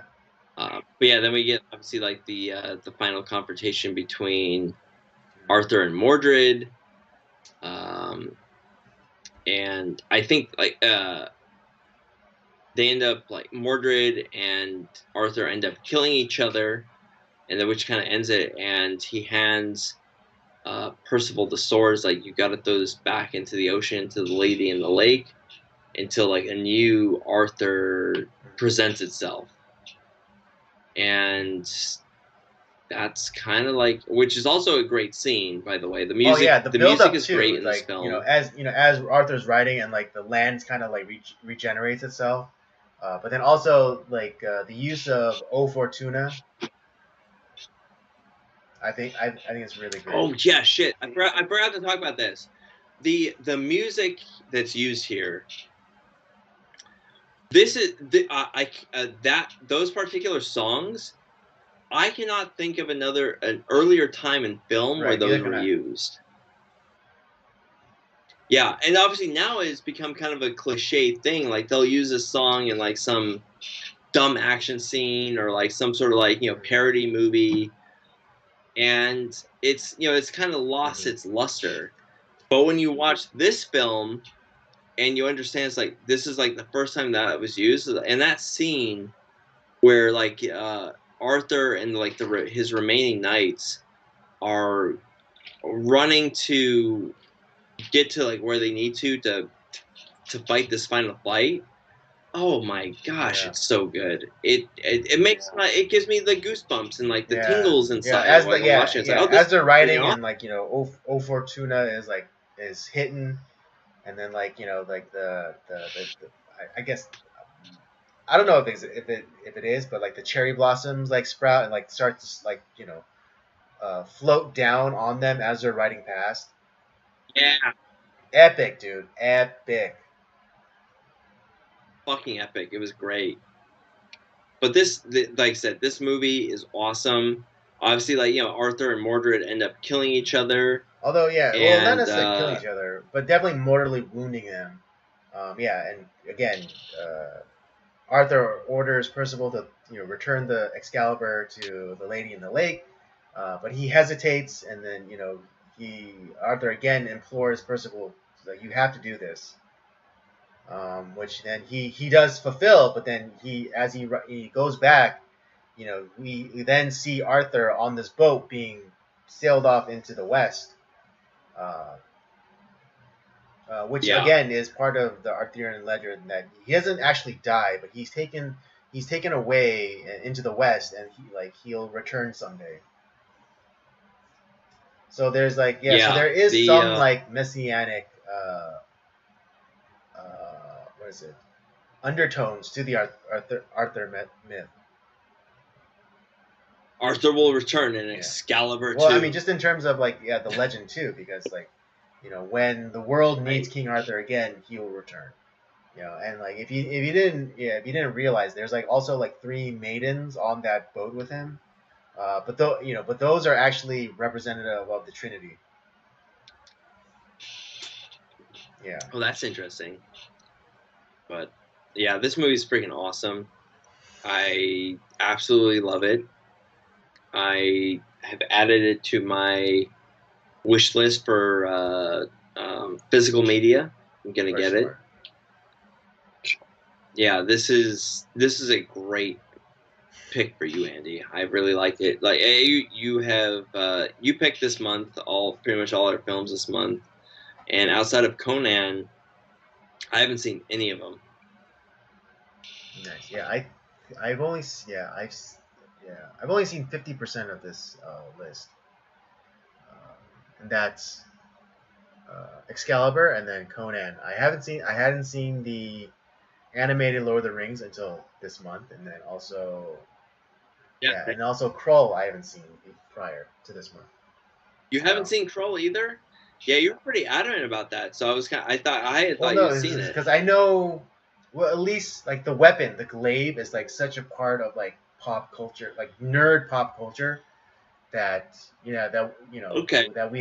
that I really wanted to see it, to see what the fuss was about. I actually did watch it today. I actually watched Krull today. Oh, okay. Yeah, I was gonna Conan Hmm. probably tomorrow, and then I'll probably watch. I'll probably do a double feature of Conan Hmm. and Krull. Yeah, that's pretty interesting. Pretty Uh, interesting. Sweet. I'm looking forward to it. But yeah, congratulations on this choice. Let's All get into right, those let's do this. ratings. Andy, this is your pick. Why don't you go first, Okay. buddy? Yeah, I'm gonna give this a solid 4. Oh man, you're stealing my mind, buddy. Uh, yeah, I'm gonna give it a 4 as well. The reason why, I think the soundtrack is really Mhm. good for this. I like although at the time they were relatively Mhm. unknown actors. This is the start of you know 3 or 4 major Mhm. movie stars, TV and Yeah. movie stars. Their careers started in this film. I think the way it's shot is unique, I think when you look at it, it's like, oh, it's of its age. It's like, no, I think that the reason it was filmed in that way is they wanted, Borman wanted to give it this like ethereal, Right, because it legendary look, definitely, yeah, because the and I look of it definitely feels like 90s mall picture effects. Where it's kind of hazy and a little kind of bright in certain areas, but then kind of has that haze. Um, so I mean, part of that was yeah, by design, and part of that by like necessity, they were yeah. dealing with weather. Yeah, like weather elements made it look, it was Mhm. really hard. But I liked the final product. I think they did a Yeah, great job agreed. there. I think the story is done really well. Uh, the I mean, this is if of all the versions of the Arthur legend that have been put out, this to me he seems the best of all Mhm. the ones I've seen. Can't argue there. It's not a perfect film. Like I said, I think I could have used a little bit more of like. I feel we come away from Mhm. Arthur more than we should during the film. I would have liked more of Arthur and like what he's dealing with during the time that he is without Excalibur and the land is dying Right. I without wish there him. was like a scene of him like just kind of like, basically Theoden, like in Two Towers, like kind of like decrepit and just like, and someone Yeah, coming in like an advisor or like his brother Kay coming in and be like, my lord, the land is dying, it's like we must do something, or something to that effect. And we just see like his like yeah, restlessness, or like his complete apathy or lethargy, to the whole situation. Yeah, just some like but yeah, small character moments. That would have been nice. that, like I said, that's my real big Hmm. knock on that. Um, Other than that, like the movie's great, man. Four Hmm. stars. I think it's Yeah, well again, I deserved. mean, again, like a little bit of shared thinking, but yeah, I would I would ding it for that too. A little bit more character, a few more character moments with Arthur, during like the Grail quest. I think would go a long way to like Yeah, even bumping it like even half a point. but yeah, I think 4 stars is appropriate for Excalibur. Think it's a great film. Think it's a great classic, and especially if you love fantasy films, if you like the Arthur legend, you can't do much better than this one. All right, folks, there you have it. That's our review for Excalibur, 1981. Both Robert and I give this a solid 4. Again, yeah, definitely a movie to watch, especially if you are into fantasy, and particularly if you are a fan of the Arthur legend and mythos. So do yourself a favor and catch this movie. All right, folks, that'll bring us to the end of our stream. I hope you had a good time. I had a good time. I know Rob always has a good time. If Always. you enjoyed our content, don't forget to check out the library of other shows that we have. We have Circle Jerk's main podcast, episodes on Nocturnal Transmissions, of course, with other movie reviews, um, and as well as Rob's gaming show, Up by Up Down. Don't forget to follow us on our various social media accounts: Twitter and Letterboxd at PodcastCOJ, and Instagram at Circle of Jerks Podcast. And with all that said, we thank you for joining us tonight. Come back next week, and we'll do it all over again. Have a good one.